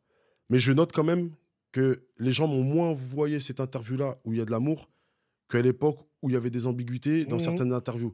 Et ça aussi, il faut qu'on travaille sur nos comportements, nous, les mecs de quartier aussi. Exactement. Comment ça se fait que cette interview où il y a plein de positivité et d'amour, on en parle moins que l'époque où ouais, t'as vu, il t'a pas cité dans tel endroit, tiens, je t'envoie le lien, t'as vu, il a dit ça, mais c'est mystique là. Et ça, faut qu'on travaille dessus. Réellement, faut qu'on travaille dessus. Et c'est pour ça que je loue ta question et je loue sa réponse, vraiment. Parce que vraiment, il parle d'amour. Et moi, je lui ai dit, j'ai senti de l'amour entre vous. Bah oui, tu sais, il était hésitant quand il l'a dit, mais il a dit, ouais, t'as vu, ouais, moi je pense qu'on s'aime.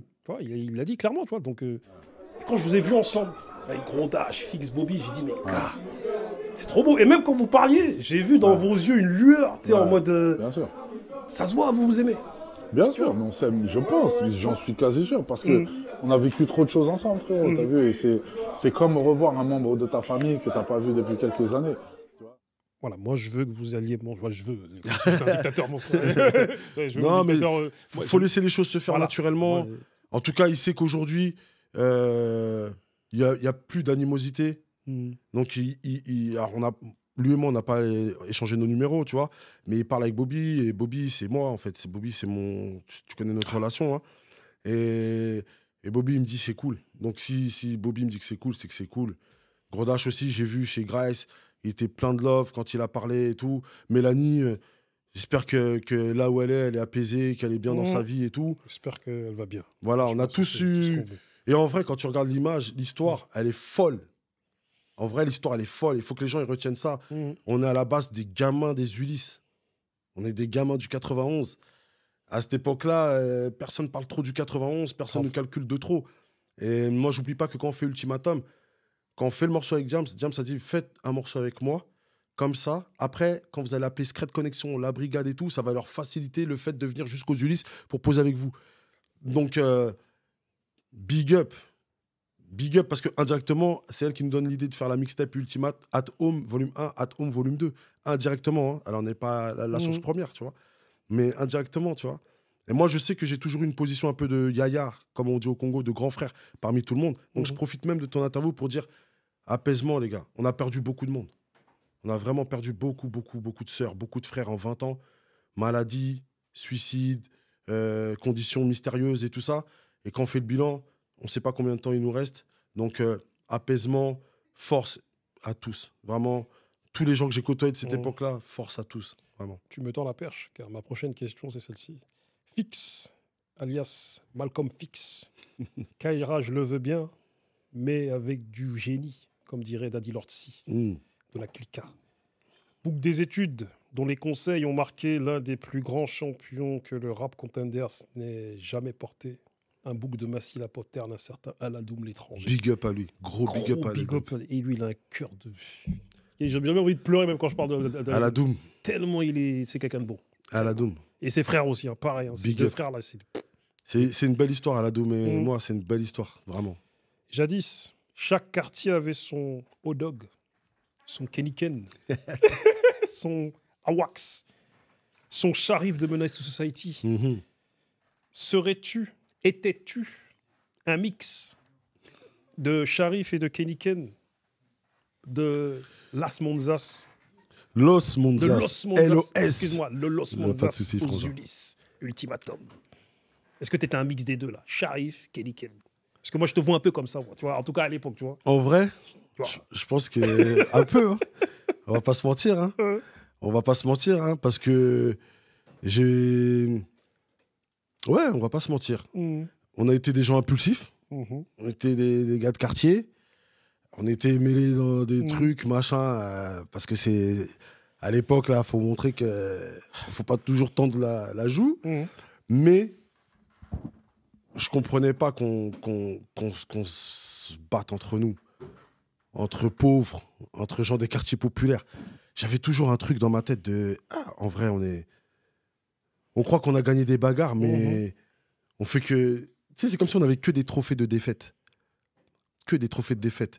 Et puis, ça modifie aussi ton ADN social. Tu peux plus aller en cours à tel endroit, tu peux plus faire tes courses à tel endroit. Dès que tu repères des gens de... C'est quelle vie pour passer son temps à traîner dans une gare ou devant un hall et regarder les gens aller au travail, les gens faire leur vie, ou les gens que tu connais pas, ouais, ça vient d'où? C'est quelle vie, ça? En vrai. Pendant ce temps-là, il y a des gens qui ont avancé. Hein. Et ce que tu as dit, c'est vrai. Moi, j'ai eu la chance d'aller à l'université. Quand je suis arrivé à l'université, je suis tombé sur des gens. J'ai fait, ah ouais. En vrai, nous, on est des gamins. Des gars du même âge que nous. L'autre, il est en train de reprendre la boîte de son père. L'autre, il reprend le restaurant de son oncle. L'autre, mais qui t'a appris tout ça? Il fait, mais mon père, mon oncle, mon soeur. Et c'est là, tu te dis, putain, mais nous, on est là. C'est comme si on était livrés à nous-mêmes. En plus, nous, tu vois, diaspora congolaise, beaucoup de papas très lettrés, très intellectuels, fuite des cerveaux, tu vois. Donc le papa te dit que tout ne passe que par les études. Et il sait quelle matière en plus. Pour lui, c'est telle matière, telle matière. Si t'es fort dans telle matière, ça ne sert à rien, mon fils. Tu vois. Donc on a été bousillés dans ça. Et moi, c'est vrai que les études, pour moi, c'était important, par rapport aussi à ma position dans la famille. Mais c'est vrai que moi, j'ai toujours dit, j'ai jamais été une Kaira. Mais par contre, je correspondais un peu à la définition du Lascar. C'est-à-dire que, tu vois, voilà, dans mon attitude ou dans mon approche, je montrais aux gens, voilà, tranquille. Mais à la fac, j'ai kiffé. J'ai vu des gens comme nous, mais avec un mental, frérot. Déjà entrepreneur, tout ça. Hier, je parlais de ça avec Bobby, d'ailleurs. Il me dit, ouais, mais là, frérot, même quand on avait 15-16 ans, déjà, tu nous prenais la tête avec Master P. Nous, on disait, mais il est nul en rap et tout. Je dis, mais moi, je calcule pas son rap. Je calcule son mindset. Donc, c'est ça un peu ce qui m'a défini. Et donc... les personnages que tu as définis de Menace to Society me correspondent. J'assume aujourd'hui. Mix entre Sharif, Kennyken. Ouais. Aïe, aïe, aïe. Ah, mais moi, je te dis, des fois même, je marchais dans le quartier, les petits me voyaient au loin, ils font, ah non, il y a Fix. Pourquoi? Mais on a même statut. Ouais, Parce que... pareil, moi, les bougs, ils m'ont regardé, voilà. Black 10, il va encore nous il va encore nous parler. Ah, t'as pas fait les études, t'as fait tes devoirs. Moi, je faisais de l'aide de devoirs à un moment, tu vois. Okay. On faisait de l'aide de devoirs et tout ça, tu vois. Moi, je me rappellerai toujours un frère à moi. Je sais pas s'il va voir cette interview, un frère à moi de Zola, mais qui était toujours aux Ulysses, un frère de la cité Zola à Massy, Paps, un frangin à nous. Ah oui, je travaille avec lui. Quand on a eu le bac, on était la même année, hein. Il m'a dit un truc, mais il se rend pas compte. Hein. Quand j'ai eu le bac et tout, je sais plus s'il avait eu tout. Il m'a fait alors, Sophie, c'est bon? J'ai dit ouais, je l'ai. Il m'a dit ah, enfin on va avoir des rappeurs intelligents. Paps, si tu entends ça, et j'en passe un bonjour à son Zinkou, qui est mon frangin aussi, Pesquet, 26 Hall. Grand big up à Paps. C'est des petites phrases comme ça. C'est des trucs, frère, ça change. Tu te dis, ah ouais, quand même. Mais pour finir avec les films, il y avait aussi des gens qui me disaient, je faisais penser au frère qui se fait buter dans Boys in the Hood. Donc j'ai dit non, moi je veux pas rire vous. Tu vois, parce que tu vois très bien, c'est pour ça que tu rigoles, parce que tu vois de qui je parle. Je vois la scène de fin, tu vois, on va pas spoiler parce que exactement. Tout le monde doit voir ce film. Exactement. Tout le monde doit voir ce film Boys in the Hood pour ce qu'il a apporté dans nos cerveaux. Mais je dis non, les frangins, moi je veux vivre longtemps, je veux voir mes enfants grandir. Et surtout, moi je veux qu'on se respecte. Pas qu'on se craigne, qu'on se respecte, vraiment. J'allais t'enchaîner sur Menace to Society, mais on va se faire un thème sur Monatsu Society, avec notamment Essimi. Parce Ah. il avait fait un thème au Ciné Club Afro, il disait, enfin, l'intitulé du thème, c'était Monatsu Society a-t-il été néfaste pour les quartiers? Et moi, j'ai mon avis dessus, hein, Moi aussi, j'ai sur un- la manière dont il a pu ravager certaines de nos mentalités, mais on va garder ça pour une autre Avec émission, plaisir. parce que faut qu'on en parle. Lorsqu'on s'est vraiment rencontrés, c'est lorsque je t'ai contacté sur FB, il me semble, sur Mhm. Facebook. Notre vraie rencontre, en fait, elle a eu lieu dans les débuts et les prémices de DNLC. Mhm. En réalité, tu le savais pas, mais tu fus un de mes cobayes. Tu vois. Ok. C'est-à-dire que quand j'étais en mode Jean-Jacques Bourdin, là, où je, Oui, où je me rappelle. j'étais dans la formule où j'ai testé, tu vois, avec Samba, et avec Bien les sûr. gars de Block-Out, on se disait, vas-y, disons notion, vas-y, on va essayer de le faire tourner dans un truc qu'on fait un face-à-face, et vas-y, comme Bourdin, je te bombarde, tu vois. Parce que j'avais déjà testé ce truc-là avec Kémy Seba quand on avait fait Mhm. l'interview, et je me suis dit, je vais me lancer, tu vois, je testais des choses à l'époque, tu vois. Et voilà, j'essayais des formules. Mais une question me taraude. Pourquoi as-tu accepté de venir dans ce bourbier? Parce que tu me connaissais pas beaucoup, en fait, tu vois. Même pas du tout, presque pas. Tu vois. Mhm. Et pourquoi tu as accepté de venir là, dans ce bourbier? Je t'ai dit, vas-y, viens, on fait une émission. Et tu étais venu à l'époque, en 2016. Voilà, je vais te donner un truc historique vérifiable. L'Ultimatum, on fait partie des 2 ou 3, allez, peut-être 5-6 premières vidéos de l'histoire de Bouscapé. Concert aux Ulysses, au Radazik, tout ça. Ultimatum, très très proche de Tonton Marcel. On a grandi ensemble. Tonton Marcel était au collège avec nous, tout ça. Toi, pareil. Grice, pareil. C'est-à-dire qu'à chaque fois qu'un gars du 9-1, en plus que j'estimais comme un frangin, m'a dit « Je me lance dans un truc, je sais pas où ça va aller, est-ce que t'es... » On y va. On y va. Parce que nous, on nous a tellement refusé de choses quand on était jeunes. Je me dis, toi, tu sais pas, là, tu vas dire « Ouais, j'ai pas le temps, je peux pas, machin. » Mais tu sais pas, peut-être le gars, psychologiquement, peut-être que ça peut avoir une incidence. Ça peut avoir une incidence sur sa motivation. Tu vois? Parce que vraiment, moi, je me suis toujours dit, on n'a pas été des superstars, mais quand même, les quartiers populaires et au-delà, ils nous ont donné tellement d'amour que moi, je me dis, frérot, en tant que fixe de Fixe et Pécaire ou en tant que fixe de Dégaine ton style ou Clasher l'ennui ou quoi qu'est-ce, dès que je peux, dès que j'ai du temps, je fonce. Il y a aussi une chose, c'est qu'aujourd'hui, je prends plus de plaisir à faire des interviews et tout qu'à venir à une émission pour faire du rap et faire un freestyle. Moi, ma musique, pour qu'elle parle, voilà, je pense dire et avoir dit un maximum de choses là-dedans sur lesquelles on peut revenir. Et ma musique, elle est ouverte au débat. Mais j'aime échanger. J'aime la palabre. J'aime ça. Donc, dès que tu m'en as parlé à l'époque, on y va. On y va. Et puis surtout, c'est aussi l'occasion de crever l'abcès sur peut-être des choses qu'on aurait dû se dire 10 ans avant, en vrai, ou 20 ans avant. Donc, on y va. Mais On y tu va. vois, ce qui est fort, c'est qu'on s'est rapprochés, nos liens se sont consolidés en une seule émission. Et moi, ça m'arrive souvent, tu vois. Généralement, je pense que c'est partout pareil, tu vois. Tu sais, les rapports entre même les journalistes politiques et les politiques, tu vois. C'est-à-dire, le journaliste, en fait, il a une position particulière. Même si Bien sûr. aujourd'hui, je me dis journaliste, alors qu'à l'époque, on se disait, comment ça, même Grice, aujourd'hui, il n'accepte toujours pas d'être classé journaliste.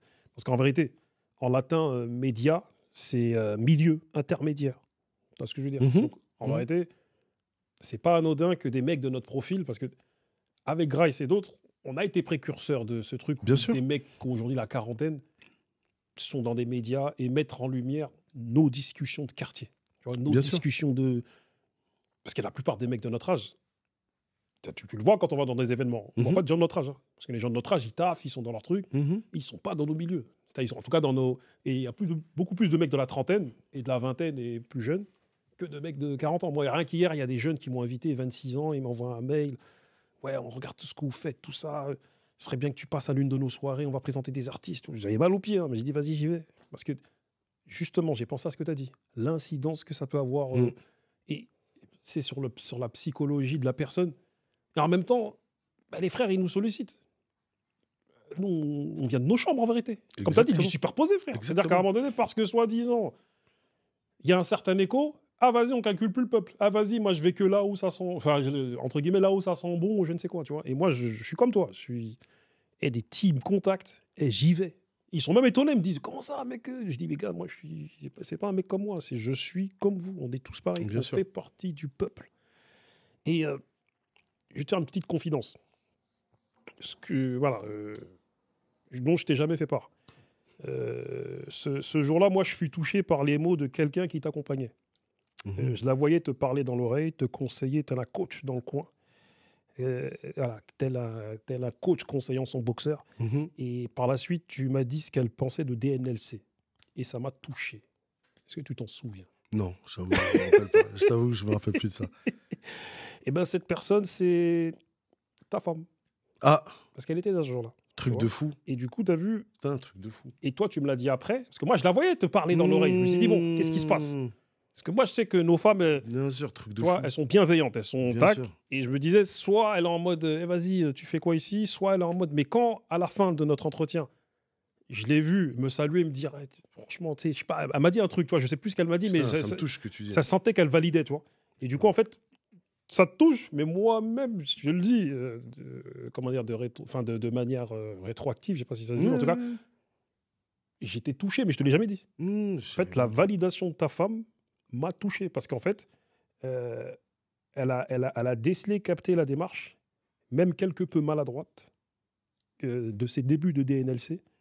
Et c'est la validation qui m'a le plus touché. Putain, de toutes les validations, c'est la validation de ta femme. C'est fort, hein. Et ça, je te le dis aujourd'hui. Je te le dis aujourd'hui parce que voilà, je me suis dit, c'est aujourd'hui que je te le dis. Tu vois, parce que ça m'a touché de fou malade. Putain, c'est fort. Tu vois, et tu me l'avais dit, tu t'en souviens pas, mais tu me l'avais dit. Et Non, j'étais là, je j'ai dit, m'en oh. rappelle pas. Tu vois, et je débutais, hein, t'as vu, j'étais là, tu m'as dit, ouais, ma femme, franchement, elle a kiffé, elle a apprécié la démarche. Tout. Je dis, Non, mais tu sais, c'est comme aujourd'hui, pourquoi tu peux te balader à Grigny tranquille, aux Ulysses tranquille, et moi vice-versa et tout. Parce que je pense qu'on n'est pas des mauvaises personnes de base. Faut le dire aussi, tu vois. Et je pense qu'il y a il y a 2-3 jours, il y a un papa chez nous qui est décédé depuis un moment aux Ulysses. Et il y a eu une commémoration, il y a une allée qui va porter le nom de son village au Sénégal. Les gens des Ulysses savent de qui je parle. Et c'est une famille avec laquelle on a grandi. Son papa, qui était un homme politique, un élu municipal aux Ulysses, tout ça, d'origine sénégalaise. Les gens des Ulysses vont voir de qui je parle. Un grand monsieur. Un grand monsieur. Il venait nous voir. Tu sais, les papas, ils t'appellent que par ton nom de famille. Là. Tu connais. Et moi, je suis allé. J'étais un peu en retard. Frérot, c'est ma ville. Même si j'y habite plus. C'est ma ville. Mais l'amour que les gens, ils te renvoient. Il y a un jeune qui cartonne sur les réseaux sociaux. Je suis obligé de le parler de lui. Il s'appelle Kanz. Kanz Coach. Pour moi, c'est Kandoura. C'est un petit frère du Los Monzas, vraiment du quartier. On parlait tellement, les gens ils étaient déplacés vers moi pour me dire bonjour et me donner des mots d'amour, des mots d'encouragement et tout. J'ai vu parler avec mon frérot Haja et je vais voir Kanz pour lui dire ah ça va. Il me dit non, grand frère, pardon. C'est pas à toi de venir à moi. J'ai fauté. Je dis mais non Kanz. Non. Et il y avait ses enfants. Il dit à ses enfants, vous voyez ça là, les Fix, les Bobby, les Haja, tout ça, Los Monzas, tout ça là. Ils ont fait des conneries, hein. Ils ont fait des dingueries. Mais en bas de la cité, jamais. Une canette qui traînait, ramassez-la. C'est nos parents hein, qui font le ménage dans le quartier ici. Hein. Un bédo, non. On ne montre pas le mauvais exemple devant les petits. Vous les teasez, on va se cacher là-bas. Parce qu'il faut qu'on laisse quelque chose. Aujourd'hui, nous, on a des petits dans notre quartier. Ils sont arrivés à des postes dans des métiers de fous malades. Et je te dis, quand ils te voient, ils te disent merci, grand frère. Je dis, mais qu'est-ce que tu me dis merci, grand frère? Nous, on était des rappeurs. Là. Il dit, le temps que vous passiez à nous parler, en fait, vous nous montrez qu'on n'était pas de la merde. Et bien ça, aujourd'hui, je parle avec des jeunes dans beaucoup de quartiers, je ne vais pas citer les quartiers, et ils disent, Fix, toi, Bobby, tout ça, vous êtes les grands qu'on n'a pas eu. C'est pour ça qu'ici, on vous valide. Là où il y en a d'autres qui savent parler que de bicrave, que mettre de la merde dans la main de nos petits frères et tout ça, nous, tout ça, on a essayé de... C'est dur, hein, parce qu'on n'est pas des anges, hein. C'était dur. Mais en tout cas, on a repéré les gens qui étaient... C'est pour ça que souvent, et dans toutes les interviews qu'on fait, je te parle souvent de Youssef Nazario, l'association des Ulysses, qui fait des choses extraordinaires. Très fort. Et qui arrive à te dire, mais moi, c'est les Fix, les Bobby et tout, ils étaient là avant. C'est eux qui ont fait le truc et tout. Et aujourd'hui, c'est même pas, il nous a dépassé, c'est que c'est un repère. C'est une personnalité locale, c'est un repère. J'ai pas d'autre mot. C'est une fierté. Tu vois ce que je veux dire? Et ça, c'est pourquoi? C'est parce qu'on a semé des graines. on a donné du respect, on a regardé des gens dans les yeux. Bonjour, ça va? Tu vas bien?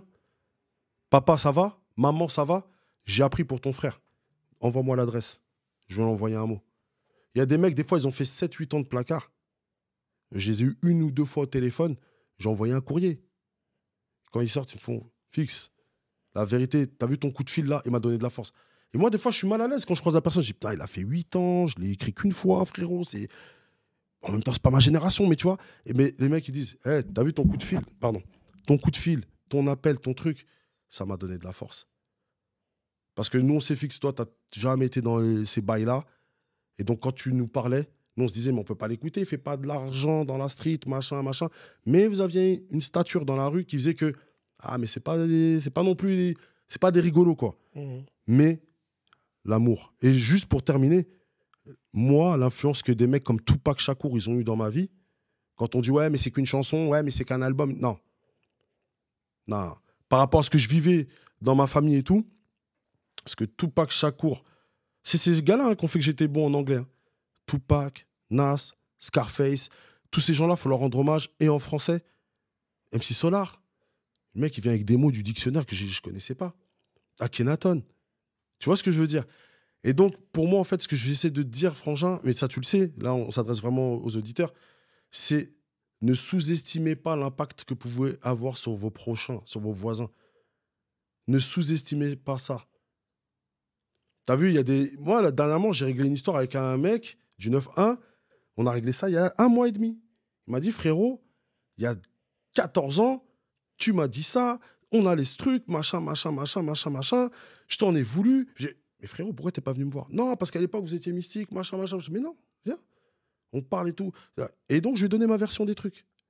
Ah, mais moi, c'est pas ce qu'on m'avait dit. Je l'avais pas vu comme ça.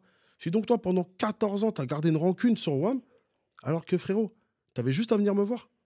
Moi, je te dis, j'ai agi comme ça parce que j'ai entendu ça et j'ai fait ça. Et le gars, aujourd'hui, il me dit, gros, on a perdu du temps. Mais ce temps-là, on va pas le rattraper. Mais c'est pas grave.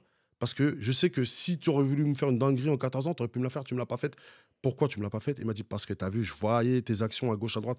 Je suis quand même le frérot. Il essaie de faire des choses positives. Je peux pas lui faire une dinguerie. Parce que c'est pas une mauvaise personne. Donc, pour moi, que personne ne sous-estime son rôle social. Comme dans nos villages à l'époque. Oh. C'est ni plus ni moins. On peut jouer les Américains, avoir les dernières Jordan et tout, mais on reviendra toujours à qui on est réellement intrinsèquement. Et qui on est réellement intrinsèquement, il n'y a pas d'histoire d'argent, il n'y a pas d'histoire de montre à 10 000 euros, il n'y a pas d'histoire de veste à 15 000 euros, il n'y a pas d'histoire de vue et de stream. Il y a toi et ton miroir. Voilà, Frangin. T'as vu, aujourd'hui, chacun est son propre média. Est-ce que tu as déjà pensé à monter ton média avec ton charisme, ton éloquence, ta gamberge? Pour moi, tu as tout pour être impactant et être un excellent journaliste. Et un excellent podcasteur, comme on dit aujourd'hui. Et même là, être là comme moi, là, faire le mec, tu le ferais même mieux que moi, carrément. Non, je pense pas. Mais déjà, j'apprécie le compliment. Vraiment, merci. Mais il y a aussi une autre chose. Il y a toi, il y a Grice, il y a Driver. Enfin, vous êtes tellement bon dans ce que vous faites. Pourquoi faudrait que je m'ajoute à ça? Pourquoi je n'arrive pas à regarder mes frères briller? Vous êtes bons. Vous êtes bons. Donc, au contraire, invitez-moi, continuez de m'inviter. Moi, je suis là. Mais tu vois, c'est comme la fameuse phrase que Mokobe il dit dans le documentaire sur DJ Mehdi et que Grodash il a dit chez Grice. À un moment donné, nous, on était 25 dans l'équipe. Les 25, ils voulaient rapper. Mais non, les frères. Venons, on trouve fais une école, là, deviens juriste, frérot. Toi, fais une école pour être ingénieur du son. Toi, fais une école pour être caméraman. Et les 25, là, chacun aura un rôle prédéfini. Parce qu'il n'y a rien de pire dans une équipe que ceux qui ont le sentiment de servir à rien. Voilà. Fou, malade. Ça, c'est des gens, pour l'instant, ils te disent rien, mais à moyen, long terme, tu vas les avoir sur le dos. Tu vois ce que je veux dire? Donc, non, franchement, moi, je pense que j'aurais un potentiel pour faire ces choses-là. Moi, je te le dis. Merci, vraiment. Mais je sais aussi que vous faites tellement bien le job. Tu vois, les thèmes que tu abordes, mais frérot, c'est des termes de hall. J'appelle ça des termes de hall. Oui, c'est des discussions qu'on a vues que dans nos quartiers. Oui, de ouf. Je me disais, mais comment... Mais même au-delà du hall, même quand tu invitais nos sœurs sur les tresses, sur les coupes afro, et du coup, les réponses qu'elles sortent, fort. Et en fait, vous vous rendez pas compte que vous participez à l'effort collectif. C'est la mémoire collective. Et il ne faut pas que les gens pensent que la mémoire veut dire ne pas avancer. La mémoire, ça veut dire on sait d'où on vient, donc c'est sur ça qu'on doit s'appuyer pour avancer. On a besoin de gens qui cartonnent dans les nouvelles technologies, mais on a aussi besoin de gens qui recadrent. Quand tu ne trouves pas des solutions dans ton quotidien, parfois c'est déjà écrit par quelqu'un il y a 2 ou 3 siècles. Hein. Tu vois ce que je veux dire? Donc aujourd'hui, je pense qu'il faut s'accomplir dans ce qu'on sait faire de mieux et pas chercher à être un peu moyen dans quelque chose où ton frère il est meilleur que toi, juste pour dire ouais, mais lui. Ça, on l'a vécu, frérot, parce que depuis tout à l'heure, on parle beaucoup machin, mais aux Ulysses, on a eu beaucoup d'amour et tout, mais il y a eu aussi beaucoup de haine, beaucoup de jalousie. Hein. Et là, je te parle pas. Tu sais, quand on était tous solidaires, Scar Logan, Cynic, Ultimatum, DJ Mist, Diams qui était pas loin et tout. Frérot, on était parti pour être Rocafella, tu vois. On était parti pour être. Tu vois ce que je veux dire? Mais tu crois que tout le monde était corda dans le quartier ou dans la ville? Il y a des gens, ils essayent de démotiver. Il y a des gens, ils viennent, ils disent mais un tel, il est pas fort. Hein. Pourquoi vous le gardez? Un tel, fais-le sauter de l'équipe. Un tel, il parle mal hein, quand t'es pas là. Un tel, là. Et puis il y a des gens, ils sont tombés dessus. Mais ça, c'est souvent les gens qui rappent pas forcément, tu vois. Donc ils détruisent l'écosystème parce que pourquoi eux ça brille et pas moi? Et moi, ce que je dis, c'est parfois, on va peut-être habiter dans la même maison, mais peut-être que les ampoules elles vont pas fonctionner dans toutes les pièces. C'est à toi d'amener, c'est à toi de trouver la pièce dans laquelle ta lumière va le mieux briller. Ce que tu dis fait écho à ce que j'ai entendu hier. Un ami à moi d'une association d'une ville du 9-1 qui me disait que parce que l'artiste de leur ville qui brille n'est pas produit par des mecs du quartier, il est interdit du quartier. J'ai dit, on en est encore là. Non. Là, tu me parles. Tu sais, ce dont tu me parles, c'était il y a 25 ans. 25 ans plus tard, ça existe encore. Et le pire, c'est que ça s'est accentué, aggravé, parce que là, maintenant, ils interdisent. Non. Les mecs, ils allaient vous interdire quoi, vous? Tu vois ce que je veux dire? Avant, t'interdisais pas comme ça, à part si vraiment t'étais un mec pas assez solide. Là, les mecs, ils interdisent à un mec parce qu'il est produit par des mecs d'ailleurs. J'étais là, j'ai dit quoi? On en est encore là. Non. En 2025. Nous, aujourd'hui, on a une fierté immense. Tu sais, dans une de tes émissions, tu parlais des entourages, des footballeurs, tout ça. Bon, on va pas rentrer dans les secrets des familles et tout. Mais je pense que Thierry Henry, il vient aux Ulysses, c'est une émeute d'amour. Hein. Patrice Evra, il vient aux Ulysses, c'est une émeute d'amour. Hein. L'année dernière, à la CAN des quartiers, on était posé avec Anthony Martial. Le frérot, il te check, mais en mode les grands refs. L'année d'avant, la CAN d'avant, il y avait Moussa Mariga. Moussa, tu connais notre filiation avec la famille Mariga, c'est le sang, tu vois. Donc, les gens, ils réussissent, mais au contraire. Laissez-les réussir. Moi, quand je me suis pris, entre guillemets, la tête avec Cynic qui a 20 piges, c'était pas d'histoire de rap, les gars. C'est pour ça qu'il n'y a pas eu de Not Like Us. Tu vois, on n'a pas fait de morceaux où on parle de lui ou machin. Il y a eu des pics, parce qu'à un moment donné aussi, t'es piqué, bien sûr. Mais on n'en a pas fait un album, on n'en a pas fait une thématique. Parce que c'était l'histoire d'être humain. C'était en dehors de l'artistique, tu vois. Donc, quand quelqu'un brille, le problème, c'est pas sa lumière. C'est toi et ta pénombre, frérot. Pose-toi des questions sur toi et ta pénombre. Mais est-ce que la jalousie, c'est pas Parce que tu sais, la jalousie. Bien sûr. Tu l'as évoqué tout à l'heure, mais en fait, c'est un sentiment humain incontrôlable. Moi, par exemple, la jalousie, souvent, je fais référence à lorsque tu es un enfant et que tu es le seul et que ta maman est enceinte et qu'arrive le nouveau-né. Et ben, il y a une jalousie naturelle qui peut naître chez l'enfant qui était déjà là envers le nouveau-né qui est son petit frère ou sa petite sœur. Et donc, moi, je trouve que la jalousie, il y a un aspect infantile. Et après, c'est un aspect infantile que beaucoup ressentent en vérité. Tu vois. Moi, je distingue la jalousie de l'insécurité émotionnelle. Ouais. Pour moi, je distingue. C'est-à-dire que la jalousie, pour moi, c'est même des fois des gens qui ont plus d'argent que toi et tout, ils jalousent ton aura. Ça nous est arrivé. Hein. Tu sais, nous, Ultimatum, on n'a pas été millionnaires. Mais il y a des gens qui avaient plus d'argent que nous, ils ne comprenaient pas. Pourquoi, quand je vais dans tel endroit, les gens. T'es un mec des Ulysses, tu connais Fix. T'as déjà vu Gros Dash et tout. Cynic, tu l'as déjà. Mais frérot, t'as plus d'argent que moi, pourquoi tu me jalouses? Tu vois ce que je veux dire? Et en fait, c'est de la jalousie. Après, t'as des gens, c'est manque d'attention, insécurité émotionnelle. C'est plus. Par exemple, je sais pas, t'as des gens, ils ont peut-être eu des petites copines et tout, et ils ont l'impression que la petite copine, bah, je sais pas si sur Spotify, sur sa playlist, il y avait un morceau de toi ou des gens de ton équipe, ou si t'es passé dans une émission et truc, et qu'il a dit, ah, mais il y avait truc, il était là, il y a truc, il était là et tout. Le mec, il va dire, ouais, mais c'est mon gars. Ouais, mais tu sais qu'il a repassé hier et tout. Non, c'est pas qu'il est jaloux, c'est qu'il se dit, là, il est dans une insécurité personnelle où il se dit, la personne que j'aime, j'ai l'impression qu'elle détourne son amour vers quelqu'un avec qui j'ai grandi. Et en plus, pour d'autres, il va inventer des histoires. Je lui mettais des tartes en plus. Tu vois, les gens, ils sont mystiques, frérot. Mais ça, c'est la nature humaine. Ah ouais. Ça touche toutes les sociétés, toutes les ethnies. C'est la nature humaine. Je crois que c'est Alpha 520 qui dit ça une fois. Enfin, dans un de ses lyrics, il dit le respect, c'est pas l'argent, en fait. Bien sûr que non. Parce qu'il y a des mecs avec qui on a grandi qui sont blindés. Bien sûr. Mais rien que les mecs, les gens leur manquaient de respect. Tu vois, rien qu'il leur manquait de respect, genre par derrière ou par devant, tu vois, mais en mode, vas-y, lui, c'est qui, lui, tu vois. Non, alors que bien le mec, sûr. il est blindé. Ou même, comme tu dis, moi, j'ai un exemple en tête d'un mec blindé, mais qui je sais qu'il est en mode, comment ça se fait que... Ah, mais ça, frérot. Eux, là, pourquoi eux? Pourquoi lui? Ça. Pourquoi eux? Alors que le mec, il est blindé, tu sais, mais le respect, c'est pas ça. Ça, c'est l'histoire de notre vie. Exactement. C'est l'histoire de notre vie, je te jure, ça... C'est pour ça, tu vois, j'aime bien venir chez vous, chez toi, chez Grace et tout, parce que je vais pas donner qu'une facette de ma personnalité, que Candide et Rassembleur aussi. On est des êtres humains. Et peut-être que moi aussi, j'ai eu ces réactions-là avec d'autres personnes. Hein. Frérot, on est blindé on est blindé de paradoxes. Maintenant, c'est pas ce que j'ai mis le plus en avant, et j'espère que c'est pas ce qui nourrit le plus ma personnalité. En tout cas, je ne pense pas. Mais je te dis, il y a des gens, frérot... Et même, ils allaient chercher des trucs, ils allaient chercher les scores. Ouais, mais tu sais, ils n'ont pas vendu tant que ça. Hein. Tu sais, là, c'est de la méchanceté. Il y a de la jalousie, de la méchanceté. Mais il y a des gens, c'est un manque...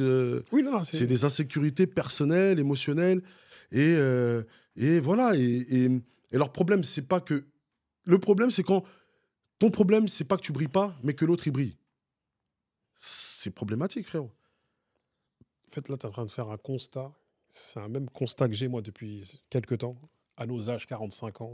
Ouais, frérot. Je me rends compte que tu as vu, autour de nous, il y a des gens bien, très bien, tu as vu. Ne serait-ce que l'homme qui est là, à ta droite, là, M. Fodjé, là, c'est quelqu'un de vraiment bien. Machallah, comme on dirait chez nous. Vraiment bien. Tu as vu, lui et sa famille, machallah. On est aussi entouré de ce que j'appelle des parasites vivants. Des gens autour de nous qui, en fait, tu as vu, nous, à nos âges, santé mentale, on doit la préserver. Bien sûr. Je m'écarte de toi. Sans même que je te le dise, je m'écarte de toi. Tu as vu, naturellement, parce que je sens que, tu vois... Bien et sûr. même, j'irai même plus loin. C'est un thème que je vais aborder d'ici peu. Sommes-nous entourés de pervers narcissiques? Il y a des gars autour de nous et des femmes, ma parole, que c'était et ce sont des pervers narcissiques. Mais complètement. Qui estiment se valoriser à travers le fait de dévaloriser. Après, bon, tu vois, c'est tout un...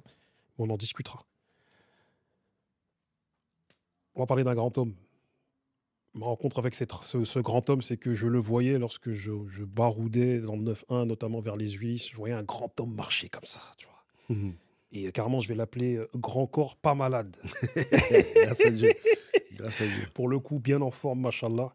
Marchant aux Ulysses. Et ma vraie rencontre avec lui, c'est avec mon frère et collègue que j'aime beaucoup, c'est Rodolphe. Big up à lui. Ils ont passé le BPGEPS APT ensemble. Et un jour, Rodolphe, il me dit, moi, t'inquiète, je vais venir avec le frère, t'inquiète. Je dis, moi, j'ai toujours entendu parler de lui. J'ai des grandes connexions autour de lui, des grands liens, mais... Enfin, voilà, des gars qu'on a en commun, forts, mais voilà, tu vois. Et du coup, on s'est entraîné à la Doumeg, tu sais, là-bas, à Massy.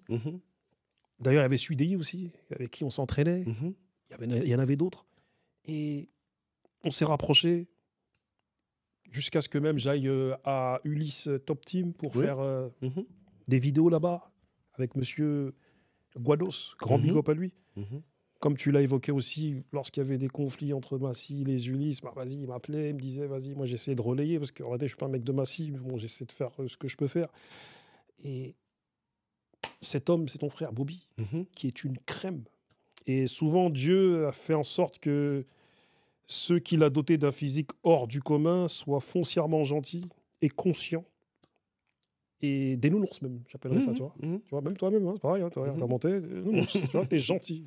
Dieu a fait en sorte que t'es gentil. On essaye. Et je sais que vous n'avez qu'un an d'écart. Exactement. La question que je voudrais te poser, c'est quel est ton lien avec lui? Mais en vérité, en vous voyant, je me suis longtemps posé cette question, tu vois. Mais un jour, lors de l'un de mes passages aux Ulysses, en votre compagnie, j'ai vu une scène qui a répondu à ma question, enfin à mon interrogation, mais je t'en parlerai. Et quels sont tes rapports avec lui? Petit frère, grand frère ou frère du même âge? Hier, il m'a dit, hier, on discutait avec la mère de ma fille, il était là. Il m'a dit clairement, t'as été notre daron en fait. Il a dit, et il était touché parce qu'il dit, mais en vrai, on avait Théma à quel âge? Ce que t'as géré, ce que t'as fait, ce que t'as fait là. Ouais. Et donc, les gens, ils le voient comme un grand mec d'1m95, 125 kilos et tout. Moi, ça sera toujours mon petit frère. On est beaucoup de garçons dans la famille. Et avec les plus jeunes, c'est très facile parce que dans nos agissements, on a essayé, je dis bien, on l'a pas toujours été, mais on a essayé d'être exemplaire. Mais surtout, je pense que les gens, ils n'aiment pas les discours. Les gens, ils veulent voir des actions. Est-ce que tu vas être là pour moi à tel moment? Est-ce que tu vas être là pour moi pour telle chose et tout ça? Et ça, j'ai essayé. Donc, la relation que j'ai avec mon frère, y a quelqu'un juste qui disait, mais on dirait Nas, c'est son frère Jungle. C'est-à-dire, Jungle, c'était un peu le gars qui était derrière. Nas, il a eu des histoires hein, avec les Tupac, avec les trucs. À un moment donné, c'était chaud, machin. Et Jungle, ça a toujours été le gars qui reste dans QB, dans le quartier, et qui laissait les oreilles traîner. Et aussi, c'était une manière de dire hey, mon ref, il est là. Mais moi, je suis là. Tu vois? Donc, il y a une protection de fou malade. Il y a un amour qu'on ne peut pas expliquer, bien entendu. Mais, tu sais, dans notre manière d'avoir été éduqués, je ne peux pas faire offense à ma famille en ne parlant que d'un seul de mes frères. Tu sais comment c'est? On a vraiment été éduqués de manière à ce que tout le monde soit aimé de la même manière. Et j'aime tous mes frères et toutes mes sœurs de la même manière. Bien entendu, Bobby et moi, on n'a qu'un an d'écart. Du coup, c'est particulier. Mais je les aime tous de la même manière. Et même si y a des réalités familiales qui font qu'il y a certains avec qui tu t'entends moins bien que d'autres, parce qu'on est beaucoup. Mais c'est comme ça. Après, Bobby et moi, forcément, on avait les mêmes habits, les mêmes chaussures, on avait la même taille, les mêmes baskets. T'es là, tu vas te doucher, tu prépares tes habits propres, machin, tu vas... Lui, il est sorti, tu sors, tes habits, elles sont plus là. T'arrives dans la street, tu vois le frangin, il est habillé, il a mis quelques trucs. T'es là, tu vois ce que je veux dire? Le frère me faisait ça aussi. Tu vois ce que je veux dire? Donc, c'est que des trucs comme ça. T'as préparé ta petite bouteille de coca dans le frigo, tu pars vite fait, tu reviens, la bouteille, elle est vide. Ta petite cuisse de poulet qui était prête, le frère, il vient là. Mais à côté de ça, je lui ai fait la même. Mais il y a beaucoup de pudeur aussi. Il y a beaucoup de pudeur. Et la pudeur, parfois, c'est bien parce que ça maintient le cap du respect. Mais on s'est toujours dit les choses. Parfois, c'était pas agréable, mais on se les toujours dites et on a réglé beaucoup de choses pour beaucoup de gens. On va pas rentrer dans les détails. Beaucoup de choses pour beaucoup de gens. Hein? Mais tu sais que moi, quand je le vois avec toi, je vois direct, parce qu'on avait fait une émission aussi que j'ai dû retirer du net, c'était sur Clasher l'ennui, tu vois. Oui. Et du coup, toi, tu étais là, et Bobby, il était à côté de toi. Et tu vois, quand un petit frère, il est avec son grand frère, il a le dos un peu voûté comme ça. Et il était comme ça, tu vois. Et j'ai vu le respect qu'il a pour toi, et même, je vois dans ses yeux, tu sais, la tendresse qu'il a pour toi, l'amour. Et moi-même, je l'aime, Bobby. Parce que... Et il t'apprécie énormément. Ah, je l'aime. Hein. Carrément, j'ai pensé à l'appeler la semaine dernière. Il t'apprécie énormément. Tu vois, et avant même que je le connaisse, je savais que j'allais l'aimer. D'ailleurs, tu as le bonjour de toute mon équipe, parce qu'ils savaient que j'allais faire Disons-nous les choses. Et tu as un message de la mère de ma fille, elle dit ouais, mais il faut pas que ça dure 3 heures pour qu'on puisse. Elle dit parce que vous deux, là, caméra ou pas caméra, vous avez toujours 1 milliard de trucs à vous dire. Mais elle sait. Non, mais vraiment, c'est vraiment... Tu vois, c'est magnifique. Je te jure, parti de là où on est parti, c'est magnifique. Il faut chérir ces moments-là. On a la parole. On n'est pas pris par le temps. On n'est pas pris par des non-dits. On n'est pas pris par des censures. On est pris que par la volonté de dire nos vérités à nous, tu vois. Et je sais que Bobby, quand je lui dis, je vais faire Disons-nous les choses, ouais. Mais tu sais, mais même, Grace, il était étonné, mais quand on a fait notre plan promo, en termes de médias et tout, disons-nous les choses, Grace TV et tout, c'est des trucs qu'on met en tête de liste. Hein. Ce que je disais à Grace la dernière fois. Hein. Il me dit, frérot, t'as toujours répondu à nos sollicitations, machin. Je dis, t'as vu l'amour que je donne à vos sollicitations ou le sérieux que je vais y mettre, c'est le même que quand Libération m'ont fait une double page, quand l'Humanité nous avait fait une demi-page, quand le Parisien, combien de fois le Parisien nous ont relayé, fait des articles sur nous du bon côté, pas du côté fait divers, mais là je parle du côté culture et société. C'est la même énergie. Parce que dans le Parisien, peut-être tu vas toucher quelqu'un et qui regarde pas Disons-nous les choses, et dans Disons-nous les choses, je vais toucher peut-être quelqu'un qui lit pas le Parisien, tu vois. Donc il faut qu'on donne du respect à tout le monde de manière équitable. Mais vous, c'est particulier parce qu'en plus, voilà, il y a le côté un peu clanique, vous étiez du 91, et il y avait aussi on a tellement été dans des bêtises par distance qu'il y avait ce truc de venez, on répare. Venez, on répare ça en montrant l'exemple. C'est la même chose que je dis à mes frères des Grincheux, les frères des Baconnais, quand ils m'invitent dans leur émission. C'est la même chose avec mon frangin Menga, quand je vais dans son studio, Menga Stone, des Baconnais et tout. C'est, avant tout ça, là, avant de faire les Américains, les bandes, les gangs et tout, là, venez, on n'oublie pas qui on est intrinsèquement. On a eu nos périodes de troubles, parce qu'il fallait que jeunesse se fasse, mais aujourd'hui, c'est positif. Grave. Franchement, les Grincheux, Grace TV, c'était dans mes petits papiers. Je dois être là-bas, je dois les faire. Hier, il m'a prêté des casques, leur frère des Grincheux. J'étais avec lui dans les studios parce qu'on compte mettre en place une émission ensemble. C'est magnifique, sincèrement. On n'arrive pas loin de la fin parce que mais je vais nous demander d'être un peu plus succinct. T'as vu, nous, avec Kizo, mon frère que j'aime beaucoup, on a rencontré ce monde associatif banlieue parisien par le biais d'Almami. Et on était beaucoup à Grigny. Big up. Comme tu as là, monsieur Almami Kanouté, grand big up, c'est notre frère. Et t'as vu, parce que on était beaucoup à Grigny. Tu sais, les années 2000, c'est des années où nous, les mecs des années 80, on a eu un problème avec la transition de 99, 2000, 2001. Le monde, il a changé. C'était bizarre. Voilà, c'était bizarre. Tu vois, moi, les années 2000, ils appellent les années sombres, les années bleues pour moi. À l'image de l'album de Lunatic, Mauvais Oeil, tu vois, c'était sombre. On cherchait, on ne savait pas. Éducation collective en diminution. On ne va plus chez nos cousins ne viennent plus chez nous. Nos parents, ils restent dans leur coin parce que problème de finances, on ne peut pas assumer tous les 15-20 cousins qui venaient dans les années 80 où c'était pas cher. Et là, maintenant, la vie est devenue chère. Et du coup, c'était compliqué pour nous. Il y en a même beaucoup qui se sont mis à boire et fumer dans les années, tu vois, dans les années 2000. Il y a eu le 11 septembre 2001 qui a totalement changé la perception du monde et de tout. Et voilà, nous, à un moment donné, 2012, voilà, je sors des années 2000, enfin des années 2010. Boum, Kizo me demande de l'accompagner pour son projet Gang Story. Et du coup, là, on rencontre Almami. Almami, moi, j'avais déjà rencontré en 2005. Mais su de manière vraiment très rapide parce que voilà, c'était parce que mon gars Tinozeille m'avait dit, vas-y, il y a un concert à Fresnes, au stade, première partie de 113. Boum, donc moi, je dis, ouais, je débarque. Et ce jour-là, je vois Almami, tout le monde le check, tout ça. On était en 2005. Et du coup, voilà, c'est là que je le vois. Je dis, mais... Et mon gars Tinozeille, je dis, mais c'est qui le bouc là-bas? Le bouc avec la barbe, là. Il me dit, frérot, il est respecté ici. Mais t'as vu, pour la première fois, enfin, c'était rare qu'ils me disent il est respecté, mais parce qu'il fait des choses bien. Ça, je veux dire. Parce que nous, on est d'une époque où les mecs, quand ils étaient respectés, c'est parce que, vas-y, je suis un rosti, je suis ci, je suis ça. Et ça m'avait étonné. J'ai dit, il était ce jour-là, je sais, il était silencieux. Tac, et silencieux, je commence à parler avec lui, je lui dis, vas-y, ils vendaient des baskets et tout ça. Tu vois. Et t'as vu, nous, quand on a rencontré ce monde associatif, et que j'ai commencé à me mettre dans ce truc des médias, tu vois, en revenant du 93 et en revenant à Grigny, et que Tonton m'a engrainé, et Kizo aussi fait partie de ceux qui m'ont bien engrainé aussi, quelque part, à faire, disons, les choses. Moi, j'ai décelé qu'il y avait des piliers dans ce monde associatif. Toi, merci.